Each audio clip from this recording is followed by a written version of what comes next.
The scene begins with a traffic accident where bystanders rush to the scene calling an ambulance because someone is trapped in the car. The person in the car felt like he was about to die alone with no relatives or friends. There is nothing precious left to save, nor are there any special memories to remember. His life was filled with loneliness, and he wondered what life after death would be like. The scene changes to an elven family in another world, where Lisa, the main character, tells his father that he will go into the forest alone to find food. His mother worriedly asked if that was wise, reminding her that the forest was full of dangers. She expressed concern, saying that Lisa was only 10 years old and should wait until she was at least 30 to go out there. However, Lisa insisted that they did not need to worry. At this time of year, muscular wolves will not pose a threat. His mother was still hesitant to let him go alone. Lee said that a life of foraging and napping in the forest was simple and easy for him. Lisa's father commented that he grew up faster than other children. Lisa's mother gently stroked his face, expressing concern about him growing up too quickly, especially since the lifespan of elven people can last up to 1,000 years. Lisa thought about this, remembering how he should have died in a tragic accident. Instead, he was reincarnated as a member of the elven race who typically live up to 1,000 years. Now he enjoys life as Lisa, although I don't know why it happened. He believes that this is the second chance given by the gods, and he is determined to live his life to the fullest without regrets in this world for the past 10 years. Lisa accepted this new life, starting to build the foundation for a bright future. However, due to the long lifespan of the elven people, the concept of time becomes vague and fluid. Furthermore, the village surrounding the ancient Adriel tree is protected by a giant invisible shield, making the threat of natural disasters and the dangers of magical beasts almost non-existent. Adriel's fruit grows abundantly, becoming the main food for the people in the village. The elven people thrived in this environment, born to live in harmony with the surrounding nature. Most elven people spend thousands of years of their lives in this village without ever going out into the outside world. As Lisa was about to speak, the village chief, a frail old man with a cane, approached and commented that Klein's son was as energetic as ever. He noted that Lisa had only learned to speak 5 years ago, yet he was now curious about the outside world. Lisa's mother apologized to the village chief, but he consoled her that it was okay. He noticed that a few elven people had expressed interest in the outside world, but he warned that it was a dangerous path. With over 600 years as village chief, he has seen many elven people go out and meet tragic ends, especially those related to humans, who often face sad fates. This makes the outside world dangerous. The village chief asked Lisa if he still wanted to explore the outside world and commented that Lisa was smarter than the others. Lisa expressed gratitude to his parents for raising him and thanked all the people in the forest who took care of him.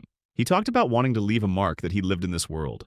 He thought that even if he had 1,000 years to live, he didn't want to just live in a small world forever. He wants to learn many things and meet many different people.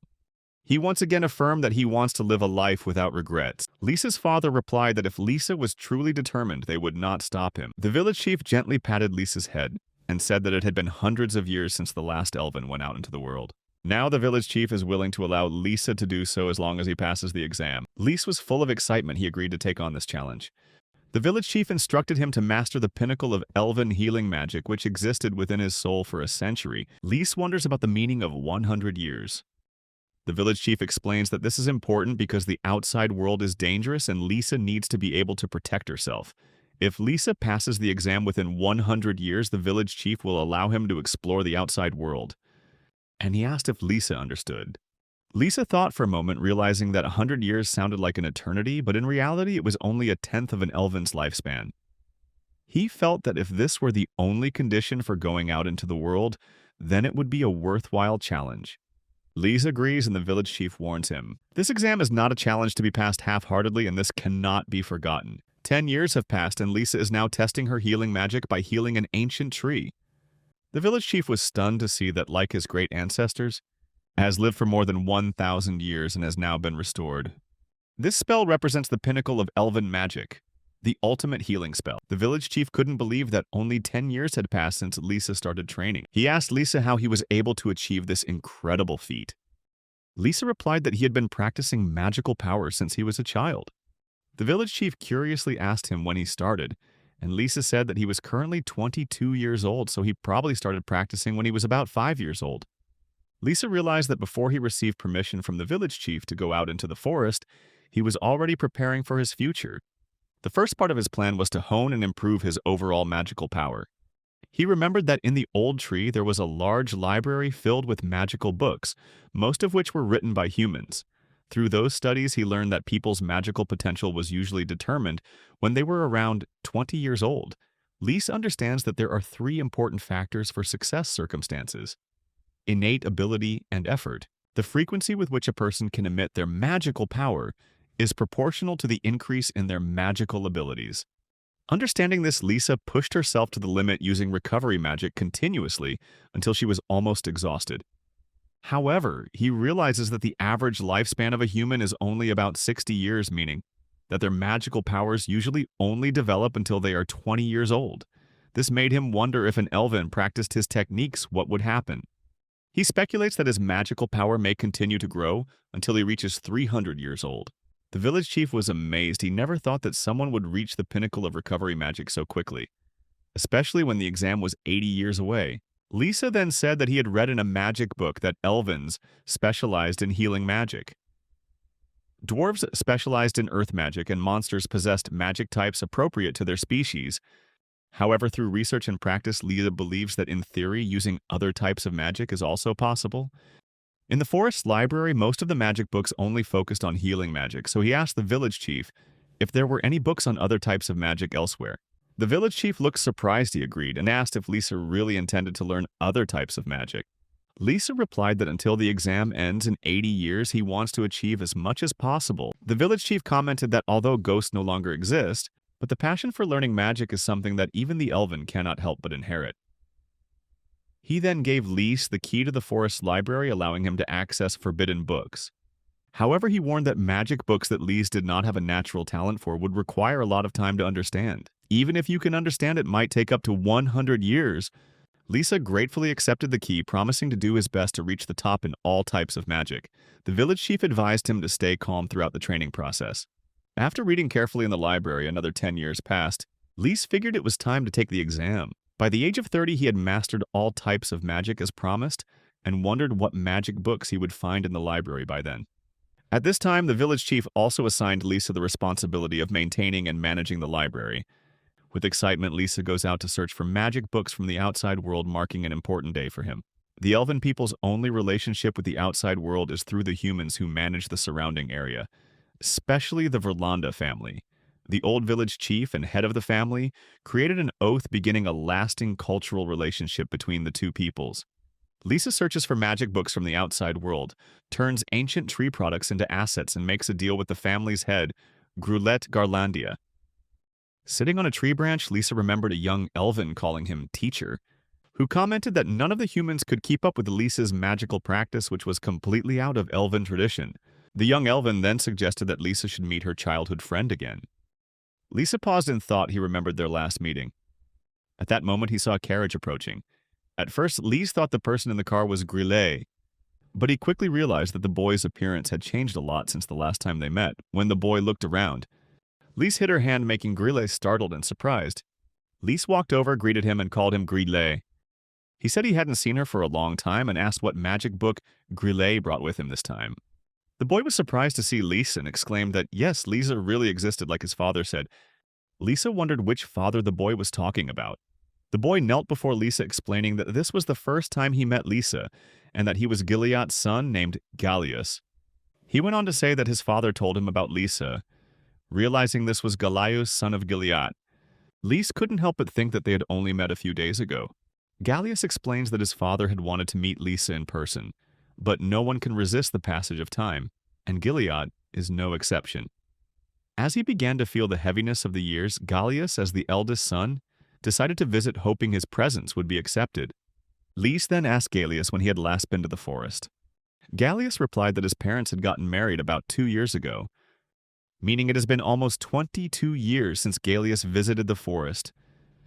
Lise reflects on how only 22 years have passed since he became an elven.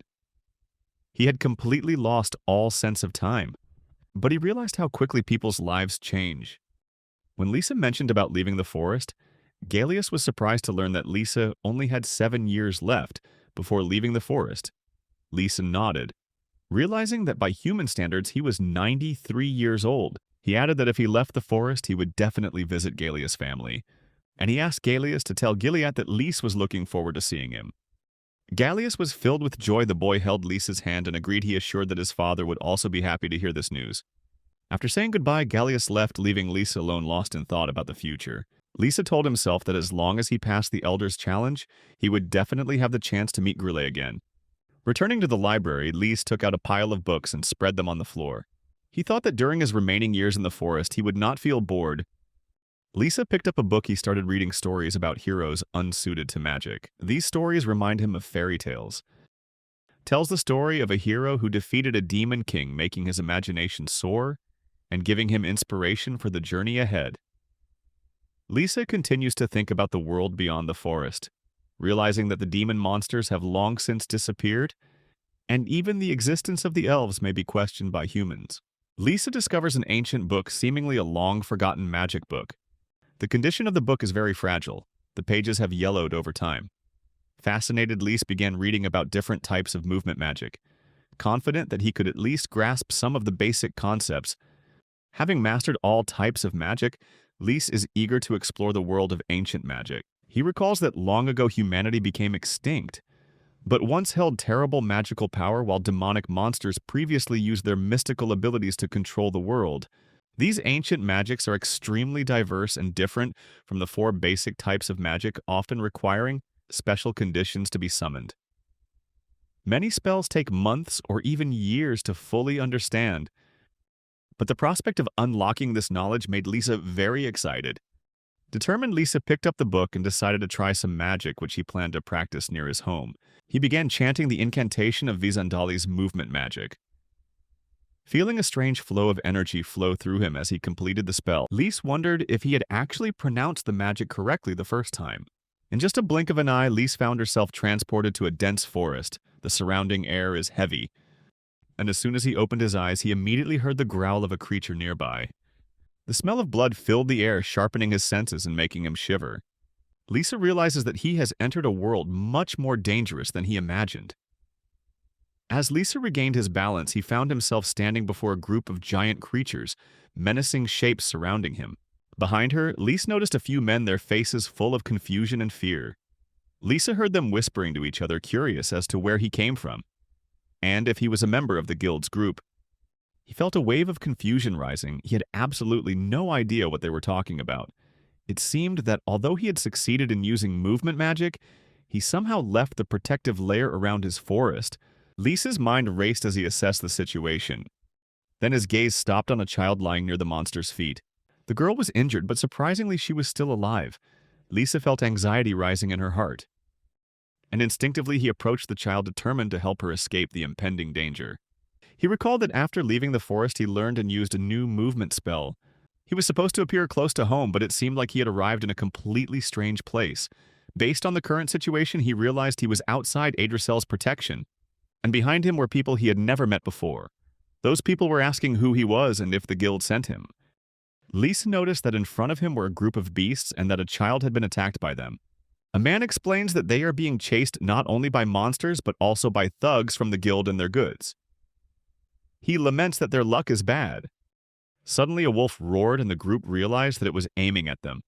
Panicked, they started to run away. Lisa realized that although they intended to use him as bait, Lisa was determined not to let that happen. Leaving the injured child behind, he refused to let their plan succeed. Lisa immediately cast a dark spell, Black Whip, to imprison all those people, making them unable to move. These people looked at each other bewildered, not understanding what strange object had wrapped around them, making them unable to move.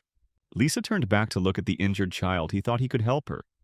But at that moment, he saw a pack of wolves rushing towards him. He immediately activated the hardening spell, enhancing his magic, and he used Beast Fist to hit a wolf. The injured child watched Lys fight, while Lys noticed that this was the first time he had used Beast Human Enhancement magic, and did not expect it to be effective on his muscles. He quickly took down the next wolf. A man noticed Lisa's ears and asked the boss if they belonged to an elf. The boss was surprised, asking why a creature that only existed in legends could appear here. A third person added, saying that there were rumors that elves could only use healing magic. Lisa looked at the child again and realized that she seemed to be the only one still alive. If she was still alive, he could treat her. Lisa walked closer to the girl, reassuring her that everything would be okay and she would recover soon. Lisa activated the skill, Dragon's Healing Breath, blowing a stream of healing power into her. A man saw and wondered if Lisa was burning her. The boss denied it, explaining that the girl was absorbing the fire. Finally, the girl recovered, and the remaining man exclaimed in surprise that a wound that could only be healed by great healing magic was now healed in the blink of an eye. When she tried to say something, she pointed to the necklace around her neck. And Lisa understood immediately. He realized that it had binding magic preventing her from talking. The girl nodded in confirmation. Lisa touches the necklace and explains that if anyone other than her owner tries to remove it, it will automatically destroy itself.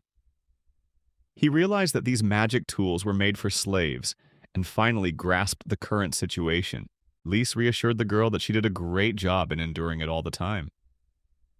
He told the girl to believe in him. Lisa decides to remove the magic from the necklace, but to do so he needs to infuse it with more magical power than the original, while also using a destructive spell. He cast the spell Devil's Thread, and when he took off the necklace, he threw it aside just before it exploded. He told her that she did well to endure everything. Seeing that scene, the group boss sighed and realized that Lisa must have destroyed a magic seal. Another man asked if Lisa was really an elf. Lisa approached them, wondering what to do now that they had discovered his identity. The boss explains that they were assigned to protect the children, but their luck ran out when they encountered a pack of muscle wolves. They tried to resist, but those monsters separated their group and devoured them one by one. Without Lisa's help, they would all certainly have been killed and eaten. They were filled with gratitude and begged Lisa to free them. Lisa wondered if they really wanted to help, and he realized that they might have understood his situation. But with her rich experience, Lisa learned that they had a plot to steal everything. When they heard Lisa knew about their plan, they felt very surprised. Lisa informed them that he would ask them 3 questions. First, he wanted to know who they were. Second, he asked them why they had changed. Finally, he asked them the purpose of kidnapping small children while traveling through a dangerous forest. Lisa warned them that if they answered truthfully, he would spare their lives. The group became frightened and promised to answer honestly. In the end, they confessed that they were just hired slave traders and that there were parents willing to sell their children when they needed money. Regarding the second question, they explained that they were being chased because someone in the guild had sold them out. As for the third question, they revealed that while on their way to deliver goods for a transaction, they were chased by pursuers and had no other choice but to take the forest route to escape. Lisa pondered this, realizing that in this world, the nature of humanity was not much different from what he had witnessed. Lisa remembered the warning from the clan leader who had emphasized that humans should never be involved, for they are brutal, cunning, and cruel creatures. The clan leader advised Lisa to never forget those words. However, Lisa stops reminiscing and returns to the present, where the group's leader pleads that since they answered all the questions correctly, Lisa should let them go. Lisa notes that the clan leader has repeatedly advised him to stay away from humans, thinking that they will forget what happened, and even forget meeting Lisa.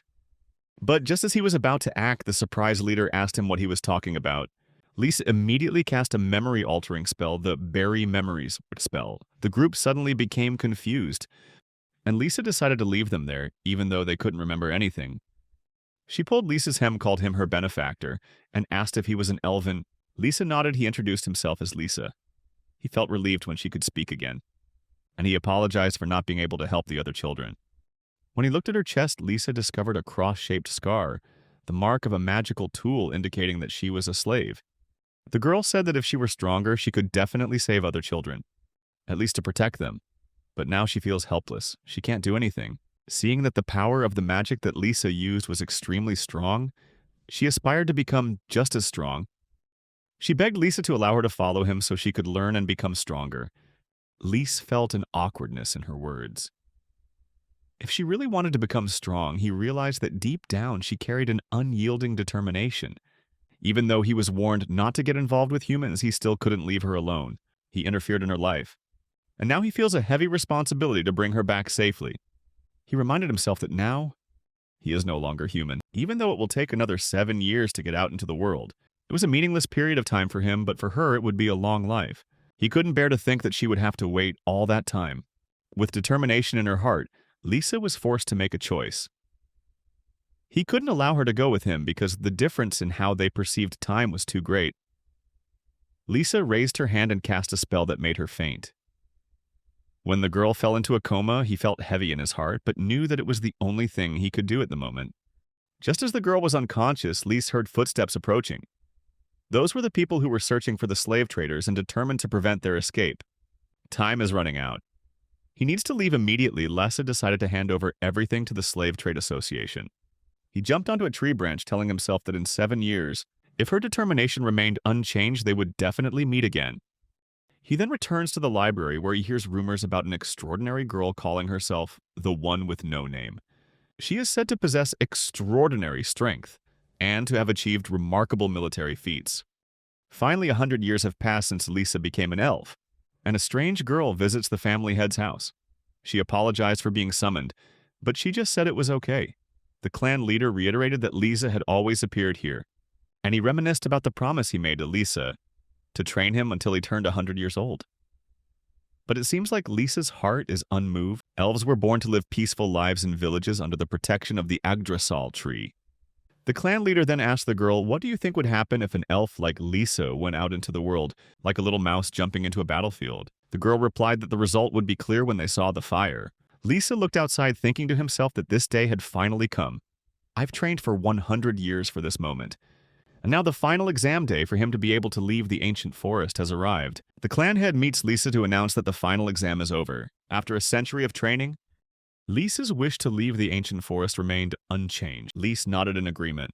At that moment, they heard a voice calling out to the clan leader, commenting that it looked like they had an energetic child ready to leave. Even though someone was speaking, Lisa still couldn't see that person. The patriarch explained that the other person had never lost to him, nor was he any worse than Lisa, something that made him uneasy. The mysterious voice continued to resound, thinking that Lisa must be a genius to be allowed to leave this place after only a century of practice. The patriarch admitted Lisa's talent is difficult to describe in words. Perhaps with what she has accomplished, Lisa herself will gradually realize her true limits. Suddenly, a girl appeared in front of him, elegant but full of mystery. She is like a signal for the challenges that are approaching. Stunned, Lisa wondered where she came from. She calls herself Rahab Loria, being nearly 6 centuries old. He immediately recognized her as the mythical character who once appeared in the human world to cure the dying in exchange for rare fruits. This meeting made Lisa extremely excited. He clearly remembered that it was she who had collected hundreds of books from the outside world. Centuries ago, her name is mentioned countless times in it. Compared to me, she is like a knowledgeable senior. But contrary to imagination, Rahab is a muscular elf experienced in combat. She says the test is simple. Lise just needs to survive until she runs out of magic power from the attack. Even if you use recovery magic, it's okay. After 3 centuries of training, she only asked him not to be too heavy-handed. Lisa thought to herself, as long as he passes the test, he will be free. He couldn't wait for that moment. But before he could prepare, a matrix appeared at his feet, and from there, boulders shot up as if wanting to crush everything in the first moment of the battle. Lise jumped to avoid it. He was stunned when he realized that the other person had unleashed such powerful magic without chanting. The Earth Magic Earthstrike Spear has just been cast, made the foundation of his magic power shake as if he was being heavily suppressed. He gradually realized that she had begun to read his every move. Another blow came. Pressure skyrocketed. Lisa wanted to react, but in his heart he couldn't help but feel unfair. Rahab attacked relentlessly her staff, continuing to emit light, a sign of another spell about to form. She does not hide her contempt. Humanity is inherently cruel, cunning, and weak. Amid the rain of magic, Lisa realized the outside world has no place for those who only know how to receive. To survive, you must learn to fight. Without hesitation, he cast Varlane, earth magic, erecting a barrier to block the attack. A magic on par with Rahab's Earthstrike Spear. She showed interest. She was surprised by his abilities.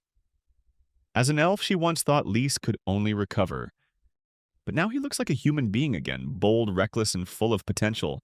Lise herself also understands that his motivation comes from his past life memories when he was still human. Gaining momentum, he used the wind body spell and jumped into the air. Rahab recognized this as great magic, an advanced form of magic. In that moment, she wondered if she could shoot him down from that height. The answer came soon after the fiery fireballs left the staff tearing through the wind and rushing towards him. In midair, Lisa realized, although her power had not yet reached the ultimate level, her ability to cast spells without a spell made her extremely dangerous. He reminded himself, don't let yourself get distracted, not even for a second. Rahab admits to being impressed by Lisa's skills, but she also warns that her attack will not stop. Soon you will have no way out. While Lisa was still hiding, she suddenly asked a question that made him pause. Why did he want to leave this world? Not expecting that in the middle of battle, Lisa still answered. He believes that the lives of the elves are very long, but can easily pass by in silence if there is no purpose. Rahab replied that the spirit village was a more peaceful place than anywhere, and to her it was paradise. Lise pondered. A century has passed since he was reincarnated as an elf. So many failures, so many starts overall for a single goal reaching the pinnacle of magic. But deeper than that is the desire to leave a mark in this world. He remembered his past life, a life of lack of purpose, no real connection. In the end, only regret remains. Now, in this new life, he wants to live differently. Want to understand more, experience more than anyone else, and be remembered by someone. For that dream to come true, leaving the forest is inevitable. Lisa stopped in the middle of her thoughts, realizing she had just confessed everything to Rahab. She was silent, contemplating, and this time it was Lisa's turn to ask, what about you? Why did you step out of that peaceful place? Rahab pulled out a sparkling fruit and treasured it like a treasure. Lisa watched attentively, but before she could react, she revealed the real reason why she longed to leave the forest. Simply because she wanted to enjoy lots of delicious fruits. Lise was stunned. It turns out that all these years she has only seduced others in exchange for fruit. She admitted that she loved that flavor for a long time. In the forest, she easily harvested chrysanthemums, but after 50 years of eating the same thing, her taste became tired. From then on, her desire to explore other fruits arose, urging her to step out into the outside world. Lisa couldn't believe it. He asked if it was worth her 300 years of hard training. Rahab just nodded gently, replying that she had tried her best, and 3 centuries passed just like that. He found that really nice. At least she was prepared, but what about the others' comrades who left without undergoing training? She looked far away. They were swept away by the fierce waves of the outside world. No one came back. Thanks to that hard training, she was able to protect herself, travel through many lands, and learn dark magic from humans. A power that helped her survive and taste the flavors of countless exotic fruits. Rahab took a bite from the fruit in her hand, nostalgia flashing across her face. There was a time when the outside world fascinated her. But recently she found that those flavors have faded, no longer as strong as before. Lise suddenly thought about food besides fruit. What other flavors are waiting in the other world? Meanwhile, in a hidden place among the forest canopy, the patriarch quietly observed all developments. His eyes never left the two of them, a test with more meaning than a battle. Rahab returned to the match, reminding them that they had been chatting for too long. Now comes the final part, where she will go all out. Burning fireballs and a series of spells continuously descended. Lise quickly used wind magic, summoning a wind spirit, Sylph, to avoid the magic storm. But the more he fought, the more he realized now he can only rely on Clantis's magic. Meanwhile, Rahab can control many elements at the same time if she really wants to. Unable to defend forever, Lise counterattacked. He used reinforcement magic and hardening magic, creating a beast punch. An attack of primordial power shattering the object. Rahab had just used a magical spear. She picked up a broken piece, looked at it, then admitted he destroyed it. Lise was surprised. What is it? Rahab replied, a magic stone. A stone crafted by humans that absorbs magical elements. Just transfer a little energy and it will automatically perform magic. Lise was stunned. Turns out all the magic she used up until now wasn't her own. He couldn't help but wonder, could she really use so many types of magic without needing to chant? Rahab casually admitted, even now she could only really use healing magic. The rest just tricks, according to her. If a child doesn't know how to trick people, he won't be able to survive out there. Rahab thought he would crush all immature illusions. However, all of her tricks-based attacks were completely avoided by Lise. At the end of the battle, she acknowledged his victory. The trial was complete. Lisa was filled with joy. Finally, a century of relentless training brought him to the finish line. He bowed his head in thanks. Rahab smiled gently, admitting he fought with everything he had. If Lisa had been born earlier, she said perhaps there would have been people who saw him as a disaster, a disastrous demon king in the world. Lisa laughed lightly. The long years, every drop of sweat that fell now culminate in this moment. He has won a worthy reward. The scene changes to a bustling market in the human world. A young girl walked into the fruit shop, her face bright but still polite. The shop owner greeted her warmly as she approached. She took out shiny coins and pointed at all the fruits displayed on the counter. The seller was stunned. He couldn't believe that she was once again planning to spend a fortune on fruit. He asked why. The girl bowed her head slightly and whispered, "Because she heard that the elves like fruit." When he tried to ask more, she just shook her head, saying it was nothing important. Then she urged him to complete the transaction. Unable to refuse, the seller agreed. During the exchange, she silently thought of one thing. Her mind wavered slightly because how long had she been waiting for the moment she would meet that person again? She firmly believes that the day of meeting again is not far away. Meanwhile, Lisa's father and his group were gathering fruit when he appeared along with the patriarch. News that he passed the test quickly spread. His father could not hide his excitement, and the patriarch affirmed that he witnessed the whole thing with his own eyes. His mother gently suggested that he rest at home for a while. 10 years is not much. For the spirit race, time always flows slower than the ground outside. But Lise was determined. "I will leave tomorrow." However, his mother still warned him at the age of 100. He was still just a child in their eyes. Lise told about the test she went through with Senior Rahab, someone who understood the world well and recognized his ability. His father immediately recognized that name. Rahab Lori, to him, she was like a younger sister. He recalled the first time he set foot in the deep forest, where Rahab then began pursuing healing magic. If someone like Rahab also recognized Lise, then there was no reason for him to doubt. Lise did not budge on her intention. He was ready to leave this peaceful place to enter the big world. His father turned around, took out something, and asked him to make a wish. But before Lisa could speak, his mother interjected that before her son left, there was one more thing that needed to be clarified. His mother said that before he left, she still had a few things to do. Things only a mother could do. Lisa was slightly surprised but obeyed and sat down. She came closer, her gentle eyes filled with many unsaid things. From her sleeve, she pulled out a small object, a silver pendant shimmering with a faint emerald hue. That is the thing that has kept her hair shiny and smooth over the years. That locket is not just a souvenir. When she and Lisa's father were married, the god Idrisil gave it as a talisman, a part of the sacred blessing that forever protects its bearer. Lise took it, and he felt a gentle energy radiating from inside. He was about to say that he was 100 years old and didn't need to worry anymore. But before he could say anything, his mother's arms tightened around him from behind. She whispered, hoping that if one day he collapsed, at least let them go first. He nodded. Promises are made not with the mouth, but with the heart. Soon after, his father called back. In front of Lisa are dozens of carefully prepared boxes. Food supplies, herbs enough to last a decade. Lise was stunned. For many years, he had quietly prepared everything just because he believed that his son would eventually need to leave. His mother exclaimed she was worried that he wouldn't be able to carry all that treasure. But Lisa just smiled. With a wave of his hand, he deployed space preservation magic, an ancient technique that simulates teleportation magic, intervening in the astral realm to maintain its internal physical state. Does not rot, does not deteriorate. That magic surprised even his parents. His mother laughed loudly, joking that she wanted one too. The patriarch stood silently behind and thought to himself that skill isn't just magic. It's the sign of someone who has reached an ancient mystery. The next day, Lise was ready to leave. With a hand gesture, he walked away, officially departing. His mother stood and watched, filled with nostalgia. She sighed, saying that from now on she would feel empty, but also believed that one day they would live together again. Lisa continued walking, a feeling welling up in his heart. He wondered if Rahab was still here, but then thought she might have left.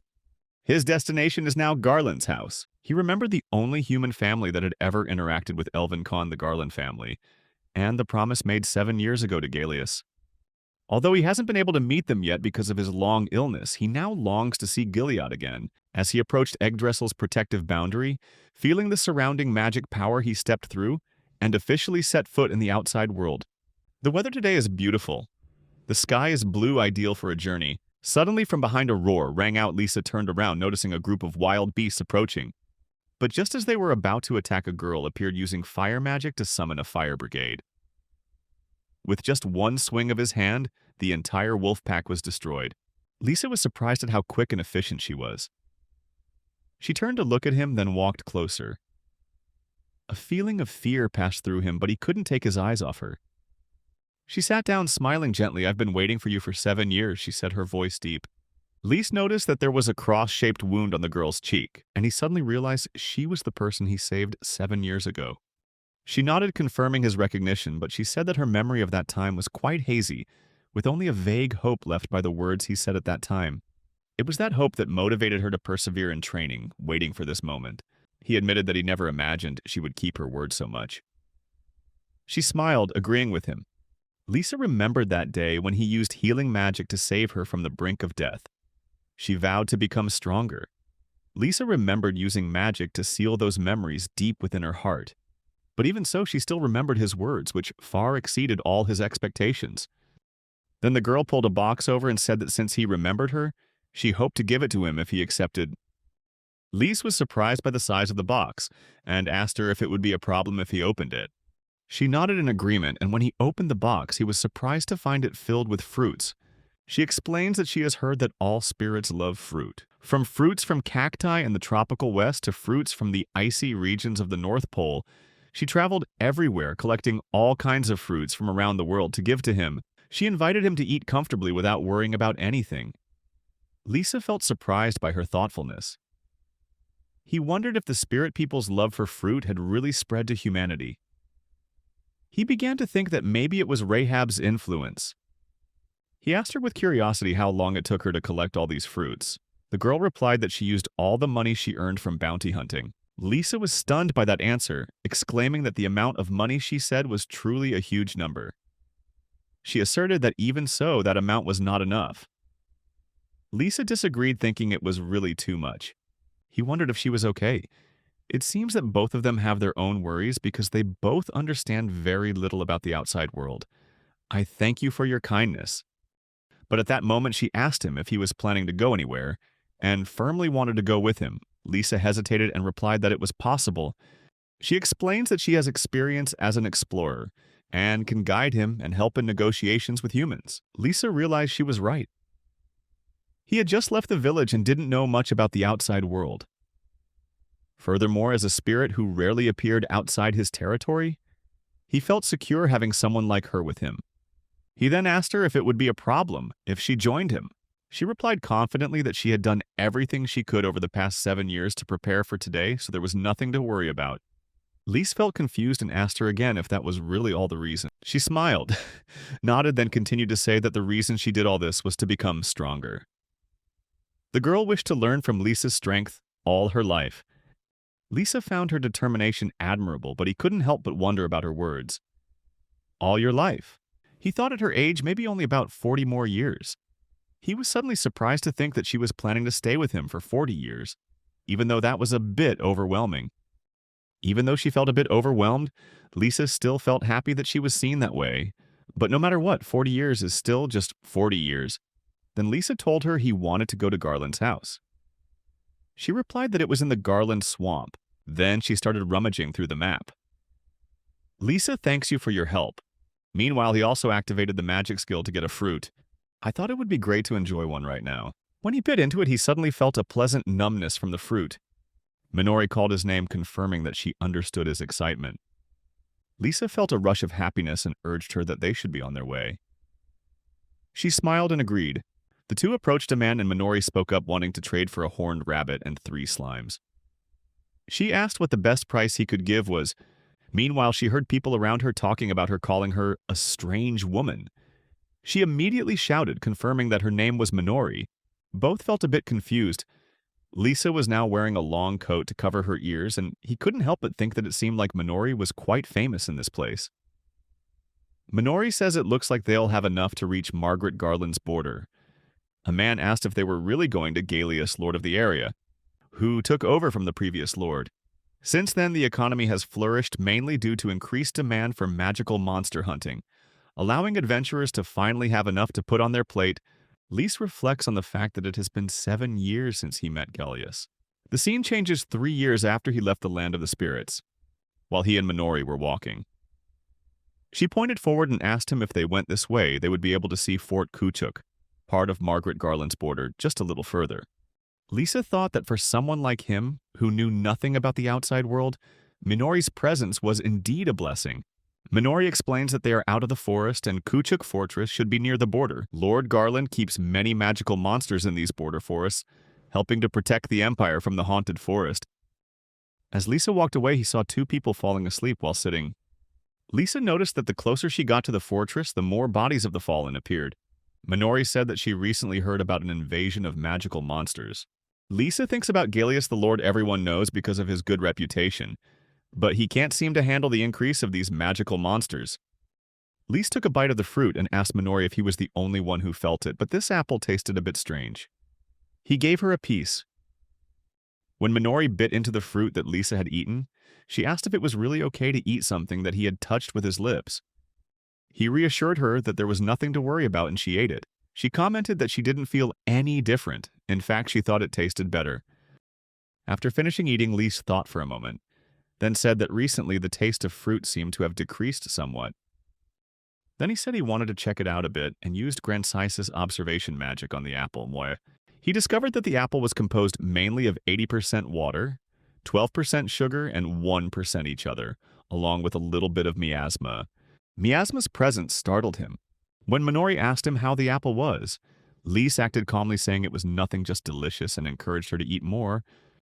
Minori was touched by his gentle words. Lisa couldn't believe that he had found one of the phenomena that had previously only been controlled by ghostly monsters, and it seemed to have the same name as one of their special particles, miasma. However could it be that there are ghostly monsters in this world too? They arrive at Kuchuk Fortress where Lisa meets a guard. Upon hearing that Lisa wanted to meet Lord Galeus, the soldier appeared surprised. The soldier explains that Galeus is a noble vying for the highest position in the Empire, and there is no way they can meet him. Lisa confidently replied that she was Galeus's friend, and only asked the guards to pass on the message. The guard, who had served there for 5 years, proudly asserted that he remembered the faces of everyone who passed by, but did not recognize Lisa. Minori was angry, pointing out that if the guards insulted Lisa, they also insulted her. Just then Galeus appeared. He noticed the commotion and quickly recognized Lisa. The encounter stunned the guard. Galeus couldn't believe his eyes when he saw Lisa, because 7 years had passed since their last meeting. Galeus was happy and thanked Lisa for still remembering his promise. Lisa explains that he came to see both Galeus and Gilead. Galeus recounted his previous conversation with Gilead. He says that Lisa must pass a test to leave the forest. While Lisa is out, Galeus encourages him to visit their village, which only the elves know about. Lisa agreed, then seriously said that he had something he wanted to ask Gilead to do. He asked Gilead to make sure he wouldn't die before leaving the forest. Gilead agreed and told Lisa to leave the forest as quickly as possible. Lisa promised to do so. Galeus clearly understood the promise his father had made to Lisa. Minori curiously asked Lisa if he was also a friend of the previous feudal lord. Lisa replied that Galeus was a little different from Gilead. Minori wondered if that was the case. Galeus explained that he was not good at fighting, while his father earned the nickname God of War, thanks to his superior fighting abilities. Minori continued to ask about the relationship between Lisa and Gilead. Lisa replied that Gilead was the first person to talk to him and was his friend. Galeus adds that his father spoke a lot about Lisa, and that when Lisa comes out of the forest, they will make a local beer together, and he promises to make the world a better place. Lisa said it was nice to hear that, but he wondered what would happen if he forgot that promise. Galeus laughed and said that, if so, his father would become a bad person. He reassured Lisa that his father had not forgotten his promise. It's just that he is currently in a coma. They then entered a room, and when Lisa saw Gilead lying there, Lisa asked if that was Gilead. Galeus explains that his father has been like this for the past 5 years, and the doctors have given up hope. Galeus was sure that his father would be happy to know that Lisa had come to visit. Lise greeted Gilead, who said it had been a while since they last met. Galeus added that his father was a strong warrior who protected them from attacks by pirates and ghost beasts for 20 years. 5 years ago, someone found Gilead seriously injured on the battlefield, and since then he has fallen into a coma and is getting weaker. Galeus had to shoulder the role of feudal lord, but he had to use his power to defend the land. His father fought to defend alone. Although seriously injured, Galeus never understood the extent of his father's greatness until he disappeared. Lisa thought back that before coming here, he had heard about Galeus's good reputation, but he had no idea of Gilead's serious health condition. Lise was certain that Galeus had kept this information secret to avoid causing panic. He wondered if Gilead fought the ghost beast alone. and when he noticed the bruises on Grilla's hands, he decided to pull the blanket off. Minori asked Lisa what she was doing. Lise turned to Gallius and asked if he knew anything about the bruises. Gallius explains that his father was considered the most powerful white mage in the land, but even he did not understand those bruises. When he saw them, he tried using the most advanced magic he could perform, but it didn't work. Lise then uses observation magic on Grillat, and he discovered that his body contained 91% miasma. Lisa realized that the bruises were a manifestation of miasma, a substance that existed in extremely high concentrations in Grillat's body. He understood that the white mage could not fight such a high concentration of miasma, and Grillat's body was reacting to it. Lisa asked Gallius if he had tried the most advanced healing spell, yet Gallius agreed. Lise says they will have to go further and use the ultimate healing spell. He was certain that Gallius had not tried that magic. Gallius smiled and assured Lisa that he had done everything he could, but there was no way he could succeed. Lise was determined that he could not sit still for the past 100 years without doing anything. He had come to see his friend and could not leave without a word. Gallius clearly understood what Lisa was saying. Lise asked him to listen carefully and explained that even if Grillat woke up, he would probably only live about 2 more years. Lise then asked if Gallius wanted him to revive Grillat. Gallius replied that his father always fought alone for them, and he never had a chance to show his gratitude. Your father left everything to Gallius. And he said that if Lise could revive Grillat, there was a lot he wanted to tell them. Lise agreed and prepared to use the ultimate healing magic. He remembered the legend of how humans could release it. A process that would theoretically take decades to succeed became known as the pinnacle of healing magic. With determination, Lisa performed the ultimate recovery magic rebarrel. A moment later, Grillat opened his eyes, and when he saw Lisa, he called him teacher. Lisa asked Grillat how he felt and reiterated that he had come as promised. Gallius was moved to see his father regain consciousness and hugged him tightly. Lise thought to himself that on that day, his 100 years of hardship finally paid off. Although he could only give Grillat 2 more years, he succeeded in bringing new life to his friend.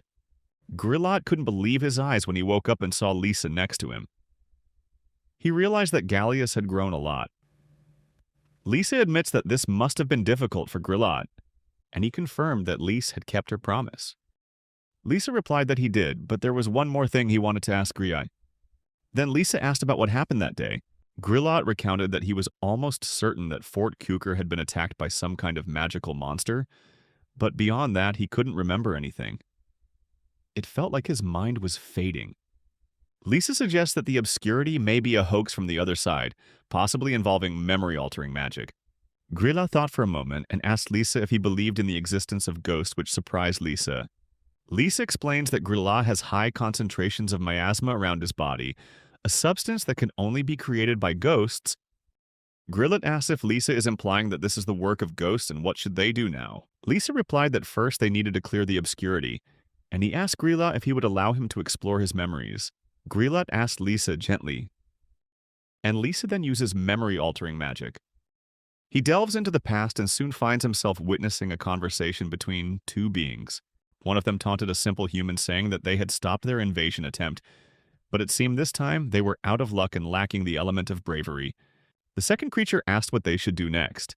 One of the creatures orders the opponent to go and mess with someone with light, insisted that as long as they continued to attack Fort Quebec without destroying it, they would be able to approach from the other side. The creature notes that as soon as they find someone who possesses the element of courage, they can eliminate that person before they can revive the Demon King. It is important to eliminate all elements of resistance. Lisa turned to Grillat, admitting that he had just witnessed some disturbing things. Grillat urges Lisa not to tell because if he reveals that the monsters from the fairy tales are returning, the world will fall into chaos. Lisa reassures him that he has a plan. Since they knew the monsters' goals, finding people who possess the bravery factor would be simple. Before the monsters can act, they need to find the person who possesses the element of courage. Grillat asked if this was really true. He could barely believe that the monsters were back. Lise explains that there is no clearer evidence than the altered magic the monster used just before Grillat fainted.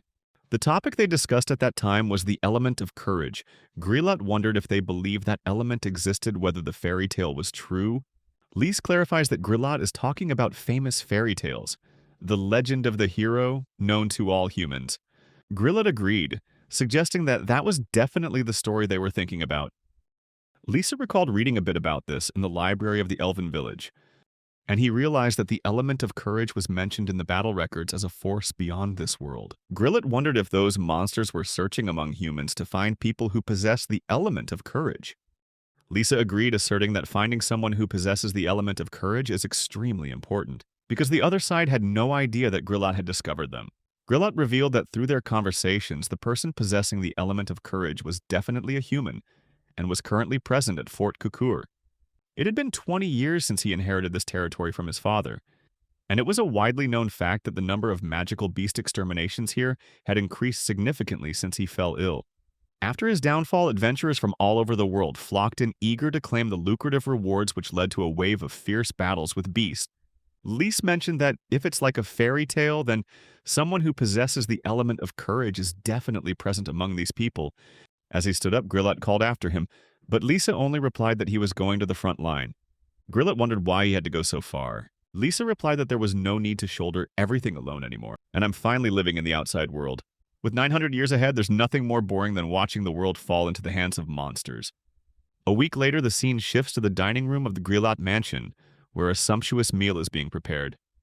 Minori felt hungry, and a woman in the room invited them to eat freely. Lisa also couldn't help but praise the wonderful dish. Grillat then introduces Lisa to his wife Silpha. Lise asks if she is the childhood friend Grillat mentioned. Grillat confirmed, saying he promised to introduce them to each other. Silpha asked in surprise if he had really made a promise to an elven, and Grillat replied that the promise was made when he was king, before they were married. Silpha bowed her head and thanked Lise for everything he had done for her husband. No matter how many words of thanks she said, it would not be enough to fully express her gratitude. She was even emotional when she said it. Lisa just smiled and replied that that was what he had to do. Grillat complimented his wife on how lovely she was. And Lisa remembers Grillat's words about how he would propose to his childhood friend the next time he saw her, and promised to introduce her to Lisa. Lisa stopped thinking about something that made him feel regretful. People's lifespan is too short. Grillat was taken aback, remarking that it was a strange way to compliment his wife. Lisa suggests they accept Silpha's invitation and call Minori in. Minori asked if she could eat, and Lisa agreed. When she enjoyed the dish, she couldn't help but praise that it was really delicious. Silpha sensed Minori's unhappiness, gently saying that it was a way of expressing sincere gratitude for her food, making her feel happy and wanting to cook more dishes. Lisa admits that they had to survive on the magical animals they encountered along the way, along with seeds and fruits. As Minori was eating, Silpha commented that it reminded her of Gilead's younger days. Gilead happily asserted that Silpha's food is the best in the world and always has been. Silpha replied humbly, thinking it was a very sweet compliment. After that, Gilead curiously asked how Lisa and Minori knew each other. At that moment, Minori suddenly stood up and announced that she was Lisa's wife. This surprised both Gilead and Lisa. Gilead was shocked and exclaimed that Lisa also had a wife. Lisa quickly denied it, but when she turned to look at Minori, she just smiled and reassured her that they would be together forever. Lisa explains that Minori has expressed a desire to become stronger, and in response, he has agreed to teach her about humans and allows her to accompany him on his journey. Feeling the sadness in Minori's eyes, Silpha approached and gently asked her if she wanted to try cooking with him. Minori shyly admits that she is only good at fighting and has never cooked before. Silpha consoled her that it was okay and that she didn't need to worry too much. Anyway, there's an old saying that the way to conquer a man's heart is through his stomach. Hearing that, Minori smiled and said that Lise would be happy to hear this, so she would definitely do her best. The two walked into the kitchen together. Gilead called Lisa and said that he had heard that it was really difficult for humans and elves to have children together. Something the village chief had told him a long time ago. Lisa asked why Gilead was bringing up this issue now. Gilead then asked Lisa what she planned to do about it. Lisa replies that unfortunately he doesn't see any signs that Minori likes him at the moment. Gilead expressed regret about the situation. Lisa tells herself that Minori may actually have had feelings for him for a long time, despite facing many difficulties. As Lisa and Minori were about to leave, he reassured her that they would return. Gilead responded that he trusted Lisa. Gallius then interjected and mentioned that Lisa was heading towards the largest forest of Vastera, located between Fort Quaker and Riedel, where magical creatures had appeared frequently. It was an extremely uncertain place, so they needed to be extra careful. Lisa and Minori set out towards the forest, which Lisa noticed seemed to be a prime area for magical monster hunting adventurers on their way to Fort Quaker. Minori agrees, saying that she once went to that forest and hunted magical monsters. Monsters that came all the way to the fortress gates. In this area, they could spy on both the adventurers and those behind the magical monsters at the same time. Lisa mentioned that, according to Gilead, there was an empty house in the forest and he was considering turning it into their base. Minori wondered if it was really possible to find someone with a hero element, because their only clue is just a fairy tale. This was like finding someone who couldn't use elemental magic, but they wouldn't know for sure until they asked people to demonstrate their magical abilities. Lisa replied that with his assessment skills, he could recognize if someone possessed heroic elements. However, with such a large number of adventurers, they would have to evaluate each one individually. Minori expressed surprise and asked if he could actually use magic to find the person with the heroic element. When Lisa agreed, she looked away and said he was impressed.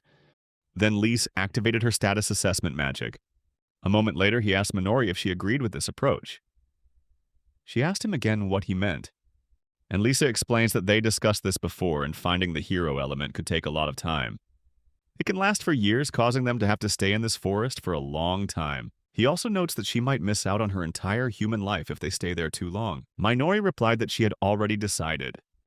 She spent 7 years chasing an illusion, and she told him that for her happiness is being with him and becoming stronger.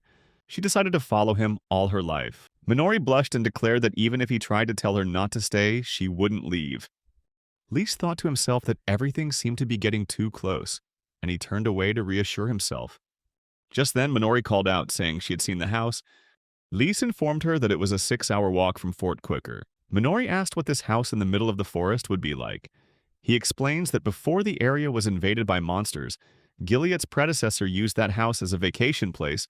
Upon hearing that, Minori thought that a noble's vacation home must be very luxurious. However, when they arrived, they found the house had been destroyed. Lisa suggests they start cleaning up. Minori was surprised and Lisa asked what was wrong with her. She hesitantly explained that he had just used magic to clean everything up in the blink of an eye, and she thought that this was her last chance to be of any use to him. Lisa explains that this magic is very handy and he has signed a temporary contract with the spirits around them. This is called soul magic. He decoded this when he was only 78 years old. Lisa noticed Minori's deep sadness, and he asked her why she was so deeply affected. Minori replied that she didn't feel sad, but Lisa remained determined, thinking it was time to complete the final step. He used egg silk magic, a type of barrier magic. Lisa then collected some soil from a nearby area, causing Minori to ask what he was doing. He told her not to rush but to wait. Suddenly the earth transformed, growing back into a shield surrounding the house. Minori wonders what's going on, and Lisa explains that now the house has become invisible to the outside world, thanks to this shield, and neither monsters nor ghosts could find them when they were searching for those who possessed the element of bravery. Minori was impressed and realized that he could actually do everything by himself. She recalls his kindness and expresses that she is willing to do anything for him. However, he continued to thank her. She understood that he would be perfectly fine on his own, and she realized that her desire to stay with him was a selfish wish of hers. She never knew who her parents were when she was a slave. She only existed to survive. And at that moment when she was about to be killed, he came to save her. And for the next 7 years, no one wanted to join her team just because she was a slave. She did everything to survive, not to waste the gift that life gave her. In the 7th year of the promise, she still went to the appointment every day waiting for him, always remembering the past. She longed to tell him that her wish had come true, but she couldn't be happy about it. She didn't want him to keep her by his side just out of pity. She is determined to become a useful person, no longer a burden.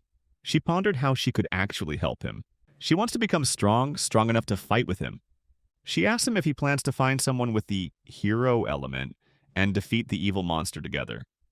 He replied that if he could, he would, but he doesn't have the hero factor needed to fight evil monsters, so maybe they need to practice first.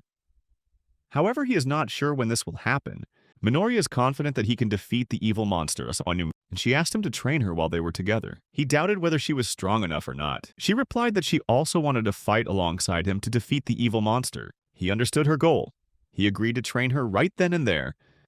He pushed her to practice with all her might, causing both his and Minori's faces to turn red. The scene changed after 2 years when the two ran through the forest. She called his name. Minori announced that she had discovered 5 magical beasts at their 3 o'clock position. He used appraisal magic. She noticed there were 4 B-rank monsters and 1 A-rank beast. Lise realizes that Minori has become very skilled in using appraisal magic. He agreed with her comment and asked if she could take down the A-rank beast. Although she was a little hesitant, she confidently replied that he could count on her, then continued to rush forward. Lise quickly discovered a herd of cockatrices approaching from the side where Minori was running. He immediately destroyed one with wind magic, but he felt a strange feeling as these monsters completely ignored Minori, even though she showed strong killing intent. He realized they were actually running away. Then they encountered an A-rank wild bear chasing them. Minori prepares to use her advanced fire magic enchant. When the bear charged at her, she performed the ultimate fire magic phoenix. She punctured the bear with a flaming sword. After the attack, she took a deep breath, feeling elated. Lisa praised her and she smiled happily, saying that she had succeeded in using the ultimate magic. He replied that she could now use such powerful magic with ease, and commented that she had taken down a wild bear, proving how strong she had become. He offered his hand to help her stand up and said that he needed to focus on training his physical strength now, so that he could continue to fight even after using that magic. She smiled gently and agreed. Lisa senses something different about Minori and reflects on the 2 years they spent training together in the forest. At the age of 20, Minori officially became an adult. At home, Minori prepares her secret dish recipe number 33, Kakaktrisu Wa Okudan. After Lisa finished eating, he commented that it was another delicious dish and complimented her cooking skills. Noting that she had improved a lot over the past 2 years, she replied that it was all thanks to Silpha. Lise asked if she knew if anything noteworthy was happening at Kukur Fort. Minori announced that the number of magical beasts was increasing as always, but there was no information about the courage factor or about the Demon King. Lisa thinks about how they haven't yet encountered the monsters he saw in Gilead's memories, and notices that it seems like things will stay the same for a while longer. Suddenly, a girl appeared at the window making noise. Minori stood up to check and said that it was a magic messenger from Kukur Fortress and she would go take a look. Lisa found it interesting to think about having such a magic tool with potential magic tool research abilities. Minori returned hastily calling his name. He asked what was wrong. She replied that it was about Gilead. Lisa suddenly remembered that it had been almost 2 years since he treated Gilead. They then prepared to use teleportation magic to get there. They arrived at Garland's villa, and when Lise called Galeus by name, the young duke expressed his gratitude for their visit. He also didn't forget to thank Minori for coming with him. Just then, Vice a petite girl walked in and greeted Lisa. He responded to her warmly. Galeus informed Lisa that his father was there but was no longer conscious. However, he asked to see Lisa. Vice walked in and called Gilead's name. The little girl informed everyone that Lisa had arrived. Lisa looked at Gilead's face. He noticed that he looked so peaceful, no longer as tired as before. Galeus commented that the current Gilead is not the same as it was 2 years ago. At that moment, Galeus was finally able to talk and resolve his problems with his father. He explains that before he was unable to fulfill his responsibilities as a lord, but now his father is teaching him everything he knows. More importantly, he always has Vice by his side. When he said this, tears welled up in Galeus' eyes, and he expressed that it was all thanks to Lisa. Lisa reflected that for him the past 2 years were just like a moment, but for others time passes quickly. He wondered if Gilead felt satisfied with what he had experienced. When checking Gilead's pulse, Lise found that it was still weak. The life slowly leaving him, Lise recalls that Gilead was his first friend in this world, and he wondered when his hands became so small. He hesitated, wondering if it was selfish to want a little more time with his old friend. Sofron encouraged Lisa to proceed, assuring them that they would accept everything he wished for. Lisa expresses her wish to see Gilead one last time, a revelation that shocks Galeus. He asked Lisa how he could do that. Lisa explains that it will be possible through death magic, an ancient magic called necrosome, which controls the cycle of life and death, once used by a legendary resurrection mage. Lisa asked Galeus what he would say to him if he could meet Gilead again. Galeus honestly replied that he would thank his father. Suddenly, Lisa is teleported to a strange place where he sees a portal through which countless souls are passing. Lisa realizes that it inevitably leads to the afterlife. At that moment, Gilead appeared and asked if Lisa was really there. When he turned to face him, Gilead said that this was not the right time for Lisa to be here. Lisa reassured Gilead, telling him not to worry, because he had prepared for this moment. Lise then explains that he knows of a magic that can temporarily manifest souls, an ancient necromancy technique called necrosis. This technique was used by a famous resurrection mage to summon the first demon king, and the dragon came to his side. Although it is only temporary and this method has its limits, Lise promises that one day he will find a way to truly revive Grilliot. Until that time came, he advised Grilliot to wait for him. Grilliot says that Lise can really do anything. Then he turned to leave, saying he had lived long enough. Grilliot thanked Lisa for coming to see him off one last time. As Lisa began to open her mouth, Grilliot continued to say that it was thanks to Lisa that he was able to protect Fort Kuker Asarnum. Grilliot feels secure, knowing that he will live out his final days in comfort surrounded by his family and enjoying the presence of his adorable grandchild. That's why he has no regrets. Lisa asked if that's true. Grilliot replied that he still had one regret, which was his endless obsession with the battle against ghostly creatures and monsters. He explains that if the Demon King were to be reincarnated and launch a massacre, humanity could be trampled in a matter of moments. He begged Lisa to promise that he would find the hero and defeat the Demon King, because Lisa was the only person he could trust with the future of humanity. Lisa promises to do so, and as the two hold hands, Grilliot reassures her that as long as Gallius is by her side, Lisa need not worry. Lise felt Grilliot's gentle grip, and he remembered the times he held his hand. Until now, Grilliot's hands have not changed. They are still soft and white. Lise remembered the clan leader's words that elves truly did not begin to age until they reached the 800-year mark. This surprised Grilliot, and he asked if the clan leader had lived that long. Lisa bowed her head, and Grilliot remarked that to Lisa, his life must have seemed like just a passing moment. Afterwards, Grilliot thanked Lisa for crying for him. While Lisa cried, he remembered Gallius' words, "Thank you, and they can rest in peace." Grilliot agreed, and as he walked towards the gate, he said he would wait for Lisa on the other side, looking for some good sake to share with him. However, he also warned Lisa not to arrive too early. The next morning, Grilliot died at the age of 58. He protected Fort Kuker from countless magical monsters and the god of war who protected the place for 20 short years. Under the watchful eyes of his family, he passed away in his sleep, an ideal death that everyone desires. Meanwhile, Lisa sat on the porch thinking about how quickly 2 years had passed. Minori was hiding and watching him. She remembered the feeling of Grilliot's cold and wrinkled hands when he held hers. She also remembered what he had said about Lisa's hands, how white and smooth they were. At that moment, Minori called out Lisa's name, and when he returned, she had returned to her normal expression and encouraged him to come inside to rest. Lisa noticed how pale, smooth, and warm her hands were, but he knew that one day they too would change.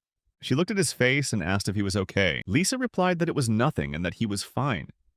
At this moment, he thought about his first friend in this world who had passed away. Then he called Minori, swearing that he would definitely defeat the Demon King.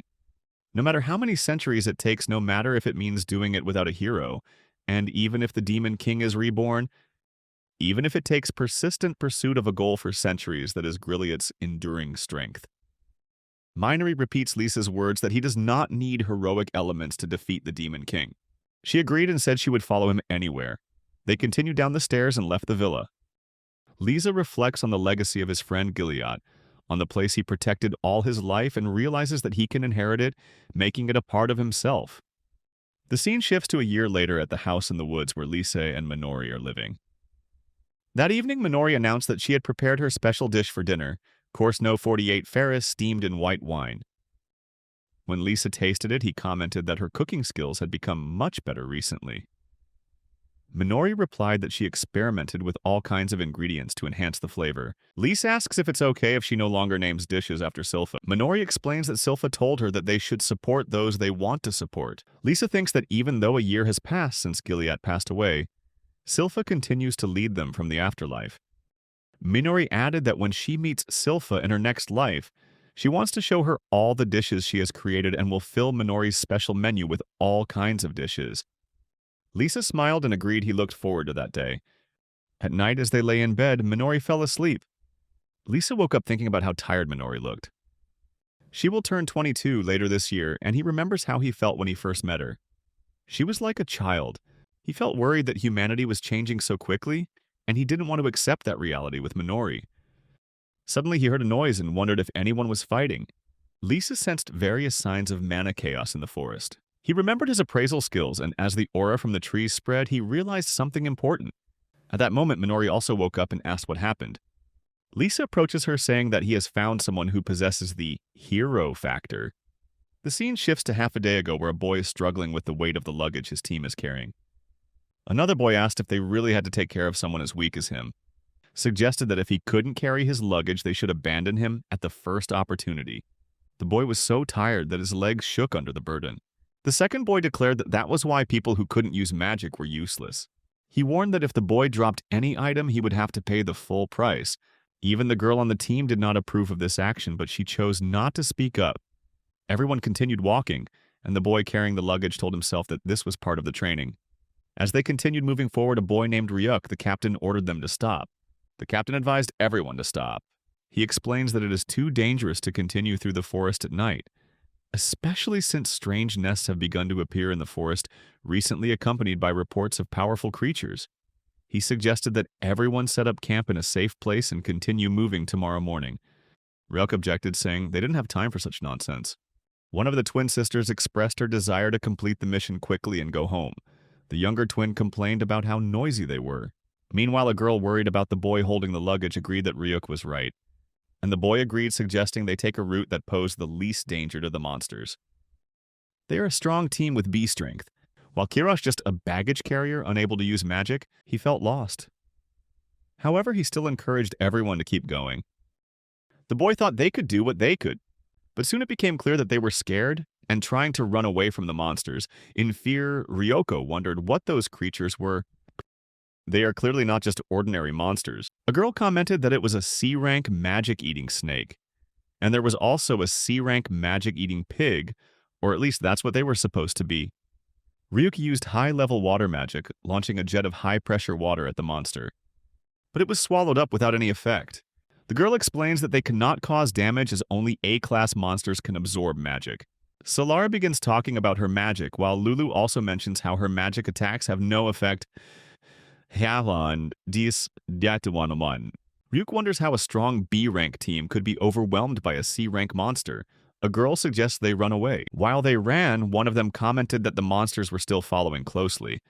Ryuk commented that the dark aura emanating from them was disturbing. He wondered what it was. A girl explains that it is a collection of magical energy, and may be the powerful entity mentioned in Jin's intelligence report, Mai. She added that they should have listened to Jin's warning.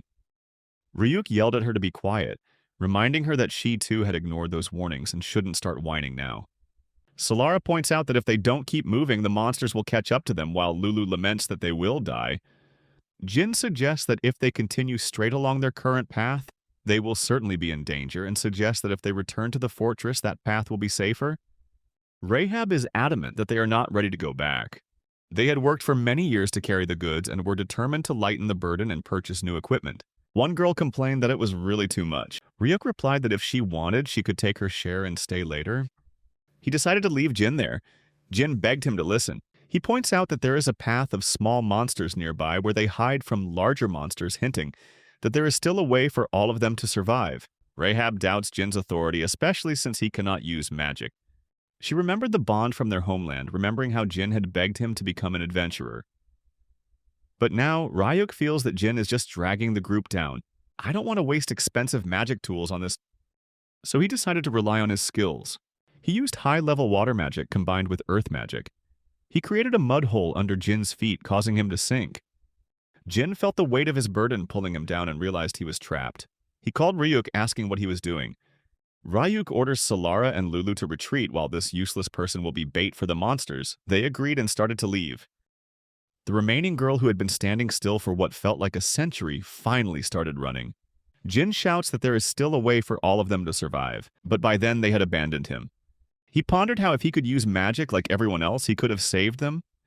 Since he was a child, he dreamed of becoming a strong adventurer, traveling everywhere. He wants to defeat monsters and protect people's happiness. Everything is very attractive to him. However, he lacks the most important ability for an adventurer, the ability to use magic. Typically, people begin to develop magical abilities from the age of 5, reaching their peak at 20 kaya. Meanwhile, his childhood friends in the team are still growing stronger, and he is still standing still. However, he refused to give up. Instead of magic, he focused on practicing swordsmanship. He is determined to become a fulcrum for his teammates. He devoted himself to searching for knowledge and information, hoping to find his own path to gain power. But no matter how hard he tried, he still couldn't overcome the magic. Even normal magic tools were beyond his reach, causing him to give up his dream when magic is the most important factor in this world. At that moment, as the monsters rushed in, he felt an overwhelming sense of despair. Suddenly, a girl appeared holding a burning sword. She quickly took down a monster. That girl was Minori, who smiled and said that she had arrived in time. Lisa followed. He commented on the dangerous situation and said that she would handle the magical pig.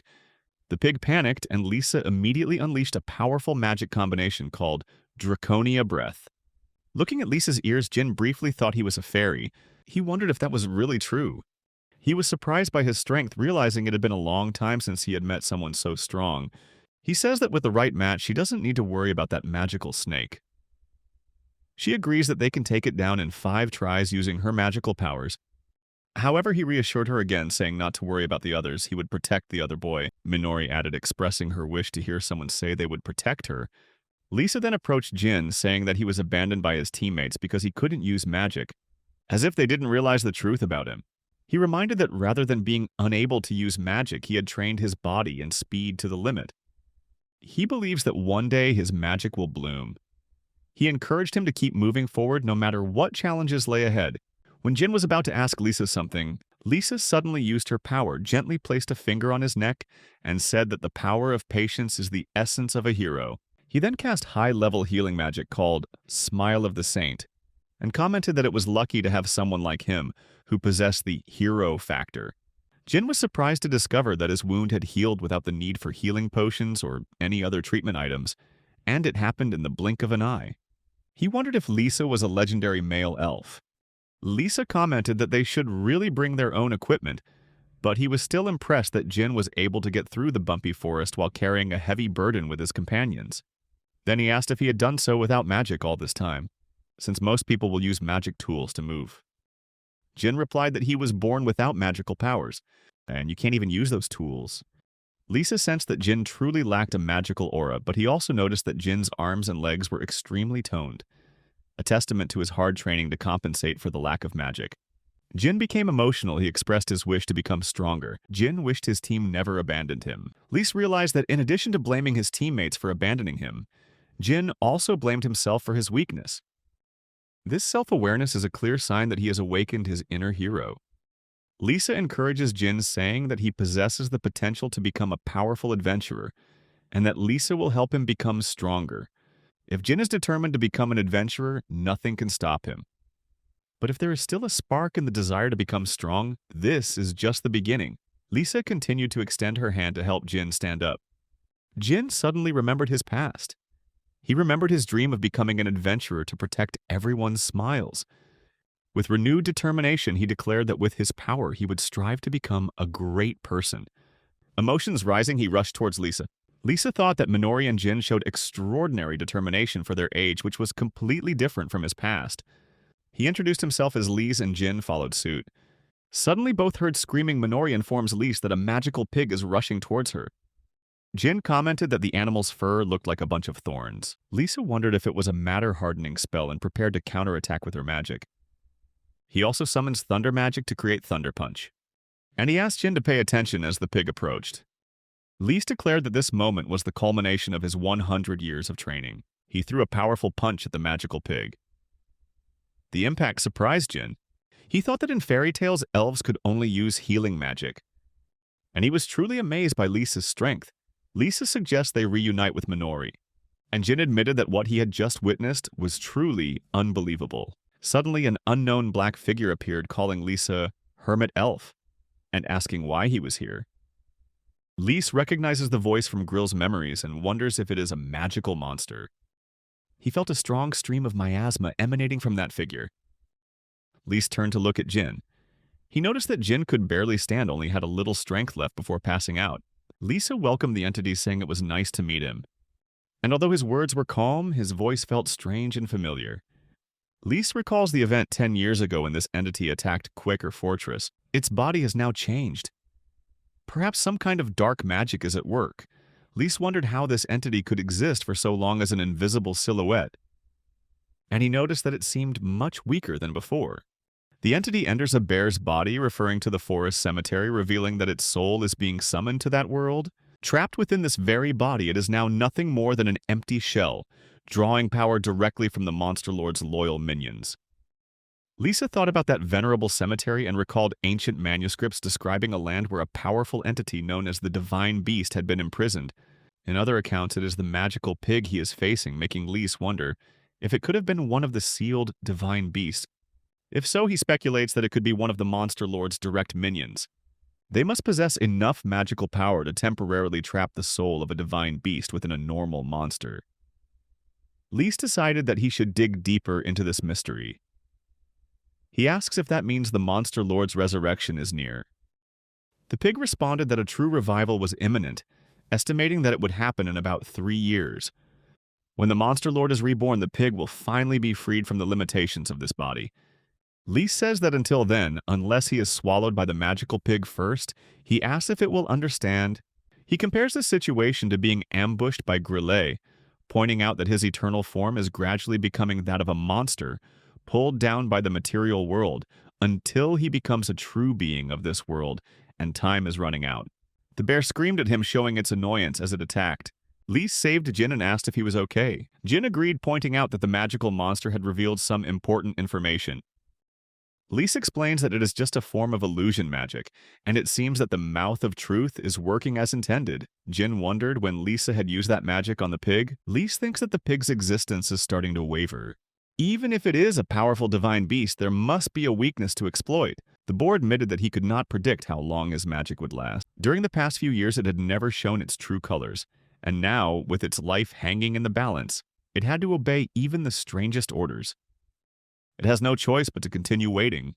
Lise uses her appraisal skills to learn more about the wolf and mentions Yuva, operational commander of the Monster Lord's army who is affiliated with Vitra. The pig was confused and asked Lisa how he knew that name.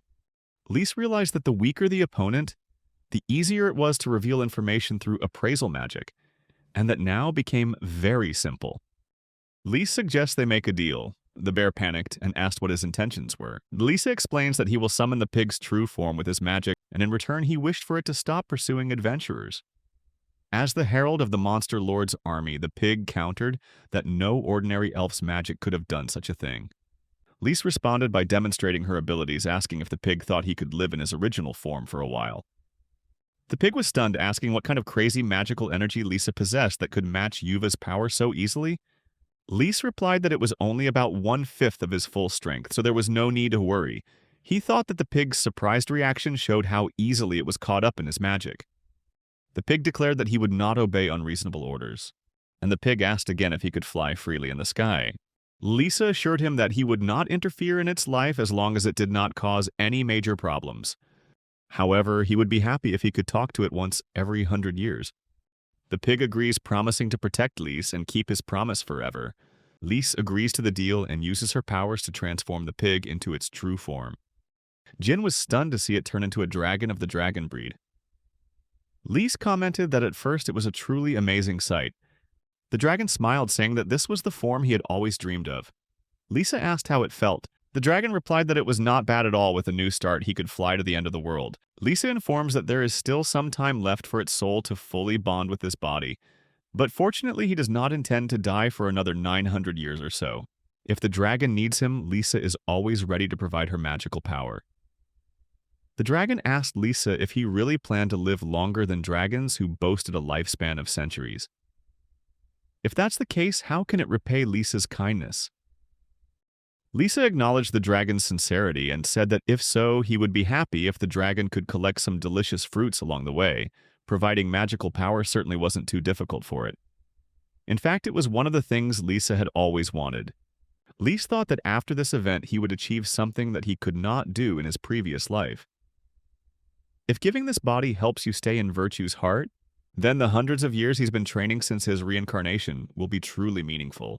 The dragon commented that Lisa was indeed a very special elf, and that she was extremely grateful for his kindness. Then it asked for Lisa's name. Lisa extended his hand for a handshake, and while doing so, he revealed his name. He also shares that he is an elf longing to escape the limits of the world and freely roam in the vastness outside. The last dragon declared that they were soulmates, and it gently touched Lisa's hand with its head, introduced itself as Vitra, and promised to be Lisa Klein's lifelong friend.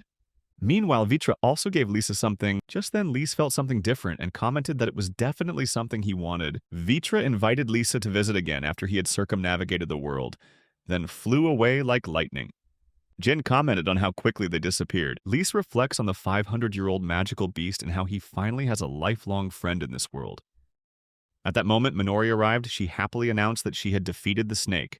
Lisa shows her appreciation by ruffling Minori's hair and praising her that she still has magical powers. Her practice has really paid off. Jin points out that to defeat such a powerful opponent with just their own strength, they are far from reaching the level of an A-rank adventurer. Lisa tells Jin that this is not the time to daydream. They only have 3 years left until the Demon King appears. Minori was startled by this news. Lisa put her hand on Jin's shoulder and told him he had something important to say. Within him lies a power known as the heroic element, which is destined to challenge the Demon King. Jin was surprised and asked if he really had that power in him. Lisa replies that only Jin can defeat the Demon King, and he is certain that a fierce battle awaits. So throughout the next year, Jin must surpass the current Minori. Jin was stunned when he heard that tough challenge. One morning, Minori was training Jin outdoors. They discussed superpowered fire, elemental magic, enhanced strength, and illusions. Lisa watched as Minori gave Jin instructions. She demonstrates her move, Black Spiral Flame, and announces that she will use her full power. Jin replied that it was the wrong number, -182, so he was ready to face any challenge. The scene cuts back to 182 days ago on the first day of training. When Jin was asked to practice with a wooden sword, Jin commented that this wooden sword was a bit different from normal swords. Minori told Jin that this was a special training weapon that Master Lisa created for him, so you should receive it carefully. Jin agrees, and Lisa explains that Jin currently does not have his own mana, but it seems that he has the ability to store mana in his body. This is called mana capacity. This capacity is like a mana tank where mana is stored like water filling a vase. When they use up the mana stored in this capacity, it will automatically regenerate over time, and then Jin's mana capacity will be slightly larger than before. Jin recalled reading about this in a book about magical physiology. Lisa is happy to hear that, and notes that Minori also did the same. Minori agreed, saying the intense training kept her bedridden for an entire week. Jin felt shocked when he heard about this training method, which also made Minori worried. Lisa thinks that Minori wants Jin to go through the same experience. Jin raised his hand to ask a question. If you don't have your own mana, where will the mana come from? Lisa replied that Minori would provide mana directly to Jin, and he would transfer that mana into the wooden sword, which contained a magical device capable of storing mana in this way. Lisa explains that they can quickly increase Jin's mana capacity. He said he wanted Jin to learn how to control it, at the same time emphasizing that those born with mana must also learn how to use it like learning a language. This process would take years, and it would be too long to wait for Jin's mana to grow naturally. Lisa notes that since Jin currently has no mana, your body doesn't need mana to recover. This eliminated the need for him to recover for a week, like Minori had to do. This allows them to avoid that long recovery period. However, Lisa also mentioned the flip side. At first, controlling mana will be difficult, and moving mana will be very challenging. But once Jin gets used to it, he will be able to maintain that control throughout the day. Lisa can restore Jin's stamina with magic, and if they continue training for an entire year, Jin's mana capacity will increase 38 times, unlocking the hero element within him. By then, when he can generate mana himself, Jin will become one of the strongest. Jin wondered if he could really achieve that. Lisa recalls that on the last day they discussed the hero element. Jin realizes that only those who can defeat the Demon King possess the element of heroism. Lisa replied that Jin thought he lacked mana, but if he changed his perspective, he would realize that in fact, he always had great potential inside him. Jin expressed his desire to become stronger, took Lisa's hand, and asked if that was still true. Lisa replied that his most valuable quality is his determination to never give up. Since then, 3 years have passed since their confrontation, but Lisa decided to bet on Jin. The scene switches back to the present as Minori rushes to attack Jin with all her strength. Jin encouraged her to do so. Lisa thought to herself that this was the 182nd match between Jin and Minori. Mark! the correct amount of time that has passed since they started training. Jin focused on uniting his body and sword, letting the feeling from the sword pass into his body. He felt mana flowing through him just as Minori's sword collided with his own. Jin noticed it was a mana disruption. Lisa realized that it had been activated. Minori asserts that nothing is bad and declares that she cannot lose. With determination, she rushed to attack Jin, promising that she would not give up. Her attack landed right, causing Jin to step back. Lisa rushed over, reminding Jin that he knew he wanted to try, but recovery could only be done once a day, and trying harder would put unnecessary pressure on his body. In response, Jin activates Alengen's Embrace. Lisa turns around and Jin announces that the mana disruption he just activated means he can use magic. Lisa acknowledged that he had done very well during the past 6 months. An emotional Jin stood up and declared that it was time to build up his stamina and practice his slashes. Lisa approached Minori, gently ruffled her hair, and said that her ability to recover from running out of mana was very impressive. Minori replied that she wouldn't lose either. Lisa thought about her composure a moment ago and felt her cuteness was enough to let it go. He then says that now that Jin has learned to control mana, they need to move on to the next stage of training to awaken the heroic element and generate mana. According to legend, awakening the heroic element requires teammates to overcome difficulties together. Lisa felt a little uneasy having little Jin by her side, but even if they joined them, they probably wouldn't face any real challenges. At that moment, Minori called out to him, urging him to look forward, and they spotted Vitra the dragon approaching them. It says, "Long time no see." Lisa commented that it was a surprise for Vitra to return so soon, and wondered if it was too early for the dragon to have run out of mana. Vitra agreed, explaining that the mana Lisa had provided him had not yet run out. The dragon even shows its abilities by glowing brightly and transforming into the shape of a baby dragon. This made Minori extremely excited. She exclaimed that he was so soft. Lisa said that it was probably because Vitra's body was originally made of pure mana. Minori commented that it was a reflection of his mana, and she said she would call Jin to come and prepare tea. The dragon sits on Lisa's shoulder, making him ask why Vitra is back so soon. Vitra replied that the outside world felt uncomfortable with all the monsters lurking around. Lisa went on to note that with the Demon King's resurrection only a few years away, the monsters and monstrosities gradually increased their miasma and began to gather. The dragon asked if Lisa knows. Lisa replied that he had seen that in the memories Vitra shared with him. Vitra explains that that's why he decided to stay for a while, and Lisa is surprised to learn that the dragon wants to stay with them. Vitra decides to destroy the monsters to regain the peaceful sleep she lost, and if they stay with Lisi, they will be able to defeat the Demon King. However, Vitra affirms that he is not the one destined to destroy the Demon King. It is the boy with the hero factor who is the real candidate. The dragon said that once Jin awakened that element, neither the magic nor the element would be able to claim glory for themselves. Lisa thought it was an evil plan, but assured the dragon that people can change quickly. That night while the dragon slept, Jin practiced swordsmanship under the dark sky. He looked at his palm and pondered the future. Minori approached. She praised his efforts, but also reminded him not to be too hasty because haste will dull the blade. She gave him a cup of tea, then they both sat under a tree in silence. Jin wonders if someone like him can really become a hero. Even though he receives help, he can only use a small amount of Lucy's magical power, and the pressure of becoming the person Lucy expects him to be weighs heavily on his shoulders. But at that moment, Minori interrupted his thoughts, recalling the fairy tale about the hero defeating the Demon King. Jin recalls reading that story countless times since he was a child and always admiring the heroes in it. Minori reminds that even the hero in a fairy tale won't be called a hero. If they fail to defeat the Demon King, just because they are heroes doesn't mean they can defeat ghosts. It was because they defeated the Demon King that they became heroes. She stood up. She told Jin not to let those thoughts dominate, but to focus on what he wanted to achieve. Jin curiously asked her how she could work so hard. Minori replied that that was what Lisa said about defeating the Demon King. She added that he had mentioned that even if it took hundreds of years, they would still defeat him. She continues that even though she cannot defeat the Demon King, Lisa will definitely find another heroic element, and they will continue their new journey with new friends, overcoming all ghostly threats. Minori also admitted that even if she stayed by Jin's side until she died, she would only be a small part of Lisa's life. Minori is certain that whether in the past or the future, many people will admire Lisa, but that thought made her feel a little annoyed. She doesn't want her future to be tied to anyone else while she's still alive. All she wanted was to be by his side and help him, whether I have to become a hero to defeat the Demon King or not. She asked Jin if that was okay. Jin smiled back, saying that she was truly amazing. The scene shifts to day 365 of training. Where Minori and Jin faced each other, she uses advanced fire magic, creating a sword of fire.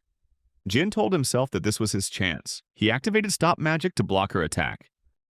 Minori commented that no matter how many times he extinguished her flames, she could still use magical magic. Jin replied that he wouldn't let her do that, and even if he fought her, he still wouldn't feel it was enough. He realized that simply stopping the magic was not enough to defeat Minori. A dragon perched on Lisa's shoulder observing the match. The dragon commented on Jin's progress, pointing out that his control of magic and swordsmanship had improved greatly over the past 6 months. Lisa points out that he once said that humans adapt very quickly. Dragon replied that despite his progress, Jin's level was still not enough to impress him. Lisa suggests they make a bet. If the dragon feels surprised by Jin's development in this match, Lisa promises to grant the dragon one request. The dragon agreed, but also noted that the opposite would also be true.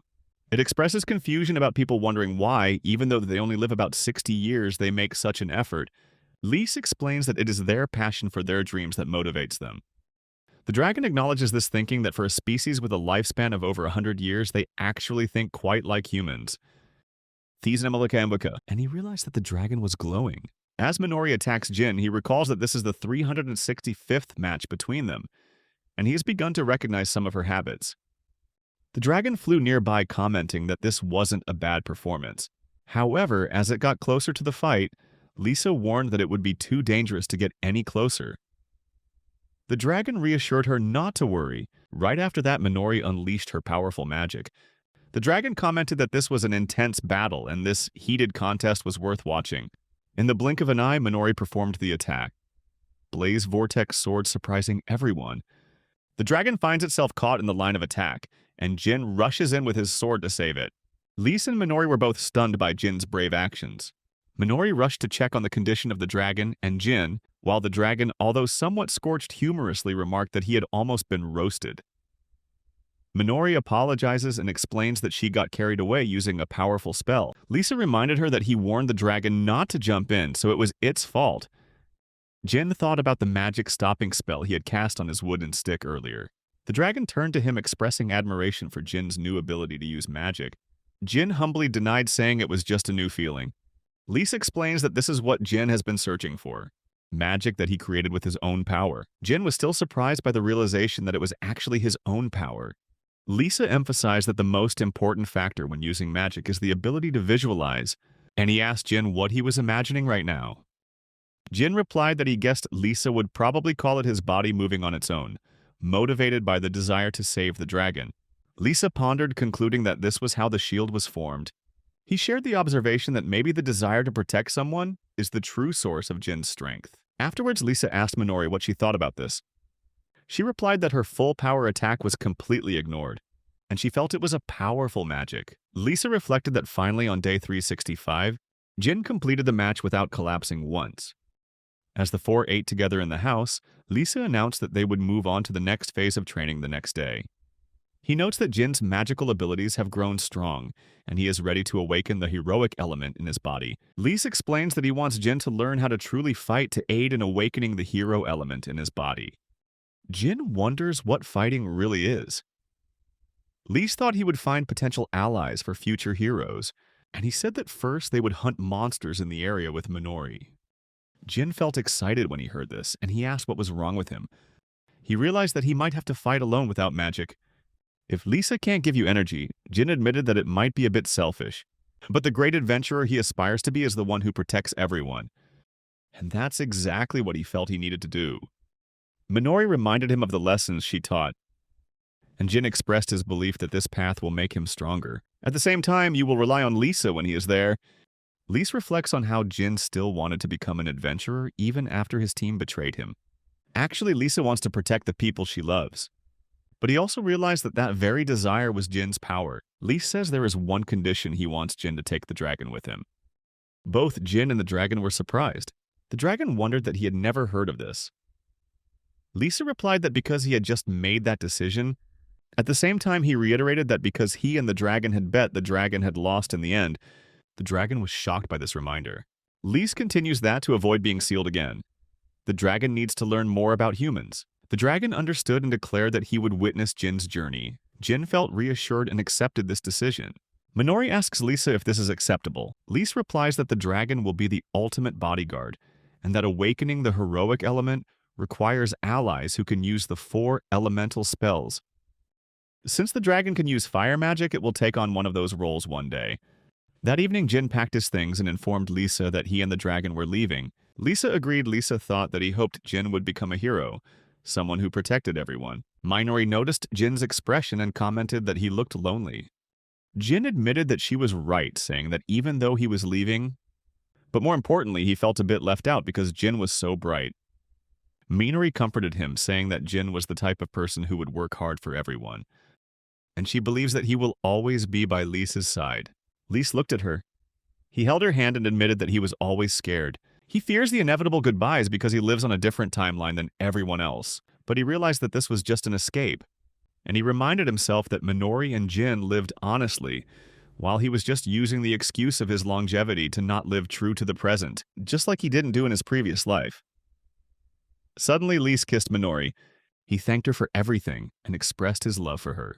Lise thinks about her desire to live with her as long as possible. Emotions rising, Minori hugged him tightly and said that she was very happy, and that as long as she was alive, she would always be by his side supporting him. Lise secretly thought that he would do everything he could so they could be together. One morning while Minori was practicing outdoors, Lise approached her and asked her to take some time to help him with a problem. She wondered what advice he needed. They sat under a tree and Lise explained that with Jin gone, and while waiting for his hero factor to awaken, he was thinking about what they could do next. Minori commented that they couldn't just sit around doing nothing, and she felt that living alone was great for her. Lise then suggests that they go to the Monster Kingdom. He took out the map the dragon had given him, and he pointed to the great circular forest of Vastera, which lay very far from their present position.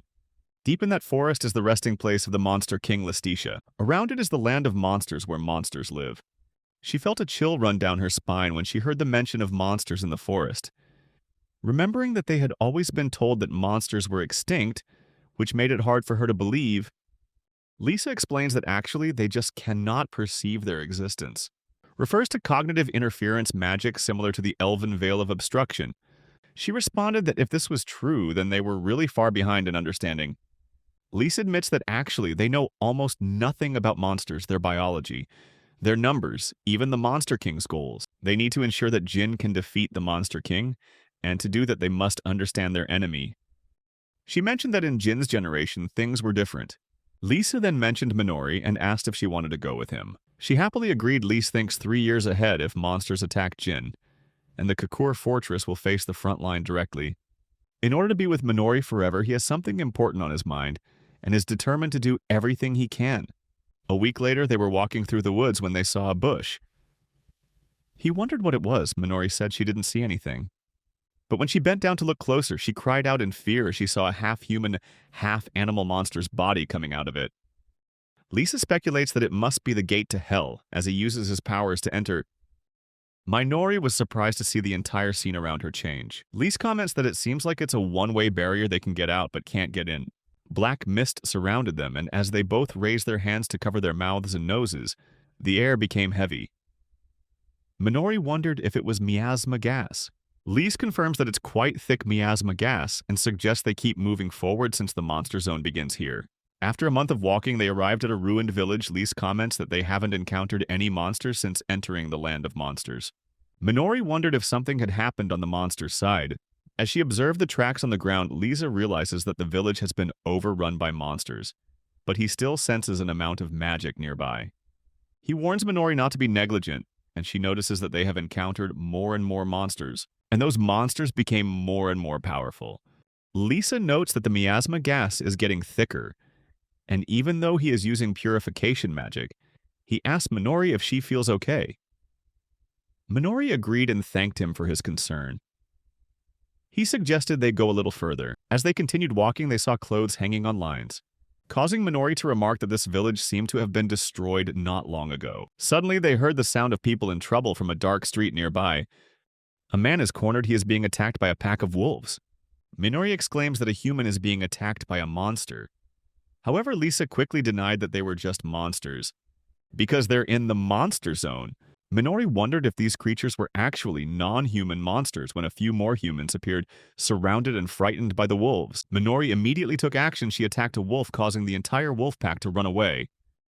These people revealed themselves with horns on their heads, and they were surprised to see that Minori had no horns.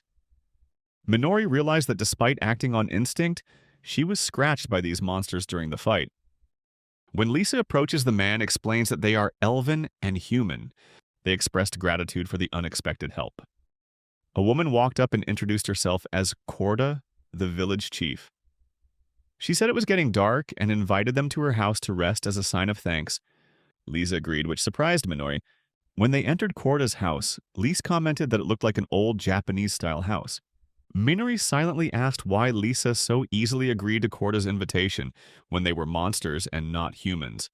Lisa admitted that he was also surprised that they were invited in, and he warned them that this place could be dangerous for them. However, he says that their goal is to gather information about these monsters, and they seem hospitable right now. So he suggests they observe carefully. Corda then returned with a cake and some dishes, apologizing for making them wait so long. When she served the dish, she hoped that it would suit their taste. Lisa looked at the dish with appreciation while Minori hesitated. She wondered if it was safe to eat when the host was a monster. However, after trying a piece, Minori found the dish to be wonderful with a mild flavor that reminded her of meals cooked by Silpha. Lisa commented that this dish was excellent, just like what Minori usually makes. Corda saw them enjoying the meal, commenting that it felt like her son had returned home. Curious, Lisa asked if any of the devastated villages they had encountered were attacked by monsters, including her son's village. Corda nodded sadly, explaining that her son had left the village with many young people 3 years ago. They all expressed their desire to help the Monster King and ran away, leaving the village unprotected. Since then, she did not know whether her son was still alive or not, and the village was ruined because of that. Minori thought about the monsters and monster attacks they had encountered. Later, she quietly told Lise that the villagers seemed to be normal people, completely different from what she had imagined. Corda started to pull something from a high shelf but had difficulty reaching it. Seeing her in trouble, Minori immediately ran to help, and Corda gratefully thanked her. Minori attempted to help further, but Corda firmly refused, saying she did not want to let her guests help. Minori suddenly thought of someone she once respected, like a mother. A queen. Someone who brought her happy times, but now they were all gone. Corda commented that she would be delighted to be able to spend time with Minori, and Minori also hoped that would happen. Corda then said that she could read the expression on Minori's face. Making Minori blush, Minori introduced herself, and the two began working together. Lisa saw this scene with a feeling of joy. He decided to go out to meet the others. As he walked along the road, Lisa remembered what he had read in books. Monsters were often considered enemies of all races. However, he did not feel any hostility from the old monsters in the village, which made him wonder if there was something different about the younger generations. If the Monster King is resurrected, will Corda's son join him? Will Lisa have to fight against him again? After a few days of staying as they prepared to leave, Lisa gave Corda trophies from the monsters they had slain during the day. Corda expressed appreciation, and Lisa replied that they were the ones who needed to thank her for her hospitality. Minori adds that even though they killed the monsters, inviting races that were previously considered enemies can still be intimidating. Corda commented that even though the two had different backgrounds, they seemed to have a very strong bond. They both blushed with embarrassment, and Corda reminded them not to underestimate an elderly person's intuition. Even though she was a monster, she had feelings for both of them. Both Minori and Lisa call her grandmother, showing affection for her in the process. Corda says that's so cute and wishes they could both live in the village forever. Lise thanks her, saying that he needs to continue his journey to learn more about the world and its monster creatures. The next day, when everyone stood together, Lisa and Minori still hadn't left. Lise uses extremely advanced defensive magic Valkyrie of Glitter, and he informs Corda that it is an ancient barrier spell that will keep monsters out of the village as long as Lise is alive. Corda thanked him, saying that they could now await their son's return with peace of mind. Lise notes that her sons hurried away when they heard of the Monster King's resurrection. Corda said that their horns are bright red. This may look strange to humans, but monsters like hybrid creatures like goblins, they can convert toxic miasma into magical energy. Their bodies are adapted to living in lands filled with miasma, and the denser the miasma, the more magic they can absorb. Minori felt surprised to learn that the monster's horn possessed such power. Lise thought about what he had witnessed with his own eyes, and he realized that it is thanks to those horns that monsters can use magic. In addition to the internal magical energy they use for their work, they can also create external magic from miasma in the air. That's why they were able to survive in the monster world filled with miasma, even after the hero defeated the king of the monsters. Korda recalls when they were young, their ability to sense miasma was at its peak. At that moment, their horns were redder than ever, and even their faces changed. The other monsters are talking, as one of them mentions the rumors about the resurrection of the king of the monsters, and wonders if it's true. They call their children stupid for their reckless actions. Lisa thought that the villagers probably didn't really believe in the resurrection of the Monster King. Maybe they just see it as a fairy tale like people do. This belief is probably why they treat him and Minori well. However, the resurrection of the Monster King is no fairy tale. Minori wondered if it was true then the King of Monsters had really returned. Korda replied that all they wanted was for their children to return safely. Lisa recalls her conversation with Gilead, and he reflects on how he always aimed to defeat the King of Monsters. However, if he did so, he would also have to kill Korda's son. Just then, Korda remembered that she had forgotten to give them something. A man then brought out an old item, and Korda explained that it wasn't much, but an item to express gratitude for protecting their village. When she opened it, Lisa realized it was a magic book. Minori comments that the book seems very ancient and written in a monster language. Lisa suddenly realized that it was a priceless historical document with only a few copies existing in human territories. Minori closes the book and advises him to concentrate, reminding him that it's time to say goodbye. Lisa asked to take a look at the book, but she refused. She insisted that if she allowed him to look, he would spend the whole day reading it.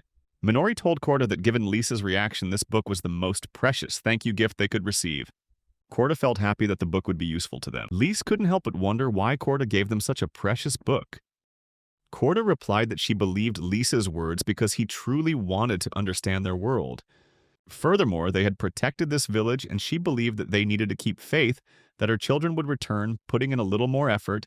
Lisa reassured her that her children would definitely return. Korda looked at them, she felt their kindness. Finally, they left, continuing their journey deeper into monster territory. The scene changes to a month ago when Lisa and the others left Korda village. At the guild hall, a girl told Jin that she was afraid he couldn't take on the quest alone. Jin was surprised to hear that other adventurers talked about him, calling him the porter of the Crow's Nail group, and they heard that he died because he couldn't use magic and didn't have time to escape. A dragon asked the girl if Jin was an official member of the group. The girl replied that for safety reasons, the guild required at least 2 E-level people to accept the quest, and she apologized, explaining that pets did not count toward the required number of members. Furthermore, because Jin cannot use magic, he cannot complete many quests. Jin and the dragon sat down, Jin's face full of disappointment. The dragon told him it was hopeless. Jin laments that joining other groups was a complete failure, and it seemed like everyone knew he couldn't use magic. The dragon patted Jin on the shoulder, saying that there weren't many idiots willing to take on someone who didn't know how to use magic. Jin responds that the dragon doesn't need to be so blunt. He thought that even though he left his teacher with determination, he couldn't let that discourage him. At that time, a boy came to sit next to Jin and said that he had met Jin before at the clubhouse. He asked if Jin couldn't use magic but still wanted to be an adventurer. The dragon wondered where this boy came from and appeared so suddenly. The boy explained that he had just arrived in town and was currently alone. He then suggested forming a group with Jin. He said that they could handle exterminating the horned rabbits without magic, and he would take care of everything if necessary. He also said that it's okay if Jin has a pet. The boy introduced himself as Raiden, and Jin shook his hand, introduced himself and smiled. Raiden said that they should get acquainted and leave the rest to him, as the best earth mage in the village. Jin is surprised when Raiden says he just caught a rabbit. Then Raiden asks if it's true that Jin can't use magic. Jin confirmed it, explaining that he had felt the inconvenience and difficulty of not having magic, and he had realized it many times. He also said that he still has a lot of practice to do, and to reach his teacher's level, he needs to put in more effort. Having finished speaking, Jin hurriedly ran towards the forest. Raiden was surprised to see Jin and commented that he was only helping a little. But now he's teaming up with a real monster. That night, the Crow's Nail group led by Ryuk was sitting in a corner while 2 adventurers nearby were discussing the advancement of the Crow's Nail group. They commented that this group had emerged as a shining star until a year ago. But rumors about Ryuk killing his members brought them down, especially about the porter who couldn't use magic. However, there is a rumor circulating that the porter is still alive, and he suddenly appeared alone at the guild hall now, teaming up with some country boy. Ryuk interrupted the conversation with a sharp look and asked if that was true. Raiden is fighting a monster using magic to attack, but the monster dodged and rushed towards Jin. When Raiden asked Jin what to do next, Jin activated signal interrupting magic with a jamming device and used his sword to destroy the monster. Raiden commented that Jin had indeed accomplished that feat. Jin replied that it was all thanks to Raiden's talented deception. Raiden reflects on the 2 weeks since their partnership. He did not see Jin possessing any magical powers, but he was able to clearly sense magical energy and magical waves. Jin's sword skills don't have any superfluous movements, and Raiden wondered what magical energy was contained in Jin's wooden sword. He called Jin's name and admitted that he was truly an extraordinary person. When they approached the reception desk at the clubhouse, a tense atmosphere prevailed. The employee confirms that their task has been completed, and the group, Hopeful Travels, was officially promoted from D to C. They celebrate when they receive bronze badges. They feel the joy of being promoted. Raiden commented that the other teams were calling them an upstart team. However, they encountered the same old problem when reading the mission details. Jin said that Raiden was so focused on completing the mission that he forgot the requirements when accepting C-rank missions. The dragon expressed his wish to be recognized as an official member of the guild and suggested that if he could return to his original form, everything would be resolved immediately. Raiden advised the dragon that they were engaged in an important discussion and suggested he go eat meat first. The dragon happily replied that Raiden was truly wonderful. At that moment, Ryuk approached, calling Jin useless. Jin looked at him while the others were also surprised to see that Jin was still alive. Raiden asked Ryuk if he knew everyone, then suggested they could join the C-rank group. Ryuk shouted, warning them not to joke around, because they are currently a B-rank group. Then he grabbed Jin's collar and asked him to explain why he dared to appear. He said that because of Jin's failure, the group was demoted to D rank. Raiden looked at Ryuk with confusion at his hostility. Ryuk angrily calls Jin an outsider and tells him to shut up. Then he turned to Jin, insisting that Jin should have died in the forest because he didn't know how to use magic. Ryuk asked how Jin is still alive and asked him to say something. Jin replied that he was saved by someone. Ryuk refuses to believe Jin's words, pointing out that in such a situation facing two powerful entities, an A-rank adventurer would not have just appeared in that forest by chance. Jin responds that there is not only an A rank, but also an S rank, and that his sensei's power is probably beyond any human standards. Not only that his teacher not only saved Jin from a dangerous situation, but also taught him how to fight without magic. For someone like Jin, humanity's hope in the fight against the King of Monsters is a strong reason for him to be there. Ryuk dismissed Jin's story as absurd, and he questioned who would believe the words of someone who couldn't use magic. He then called all the hunters present, declaring that Jin had always been a burden, and he affirmed that the teacher Jin talked about was just a product of his imagination. Jin firmly said that his teacher really existed. Ryuk turned to Raiden, asking him if he believed Jin's story. Raiden admitted that it was difficult to accept the story of Jin's teacher, but he feels that Jin is not a person who often lies. Ryuk asked for proof. At the same time, a girl appeared hiding her body under a cloak. She asked Jin if he was talking about Lisa and why he wanted to know. She explained that she was familiar with Lisa and believed that Jin was not lying. Jin asked who she was. Raya grabbed the girl's collar and said that outsiders should not interfere in this matter. At that moment, the girl's hood fell off, revealing her elven features. A woman hurriedly approached, called Rahab's name, and scolded her for disappearing without warning. All the hunters were surprised when they realized it was Rahab, the living legend, known as the Book of Living History. They were surprised to see her appear publicly and did not understand why she was there. With Rahab's confirmation, people began to believe Jin's story. Seeing the atmosphere change, Ryuk and his group felt worried. A girl pulled Ryuk's hand, urging him to leave, but he pushed her away, screaming at her to shut up. As he was about to make a move on the girl, Jin intervened. Jin attacks Ryuk and asks him to stop being violent. Just then, the guild leader appeared, declaring that he would resolve this situation. The twins sense that things are not going well. The guild leader looked at a report about the commotion, recalling the incident of the group members going missing a year ago. He proposed a thorough investigation of the incident and decided to bring Ryuk's group together. Jin expressed his gratitude towards Raiden and bowed to thank Rahab for her help. Rahab only responded that she intervened because she recognized a familiar name, Rahab, then invited her to join him for dinner, and she happily agreed. As they sat down, a girl approached Rahab, looking confused about the situation. Rahab introduced, "The girl is Anastasia, his current student. During dinner, Rahab learns that Jin and Raiden have been working together on new missions. Raiden commented that looking at their team right now, no one will dare join because of the strange combination, a physical warrior, an earth controller, and a strange pet. He toyed with Dragon, forced him to eat meat, and then pushed him back, mocking that although Dragon boasted of his ability to breathe fire and was a legendary evil dragon, he could not light a cigarette. Dragon protested, explaining that he was not used to his current small body, and it insisted that it had once possessed enough power to destroy an entire town. Raiden scoffed that maybe Dragon said that one day he would be able to grill chicken skewers, but was immediately rejected. He insists that Lisa really cheated on him. Jin immediately spoke up, affirming that Lisa could not make such a mistake. Rahab also joined the conversation, arguing that Dragon was completely wrong. She sensed a strange disturbance in the magical circuits in his body. Perhaps it was because the use of magic was too rough. Rahab went on to point out that this disturbance could have been due to carelessness on the part of those performing the procedure on Dragon. She then asked Jin if he was Lisa's student. Jin confirmed. He said that Lisa is the teacher he respects the most. Rahab appeared much more interested in Jin, saying that this made her even more interested. She gave them a piece of paper and asked if they would accept her to join the group. At the same time, she noted that her personal rank was B, which could be challenging for their students. Jin was extremely surprised that Lord Rahab was willing to join their group.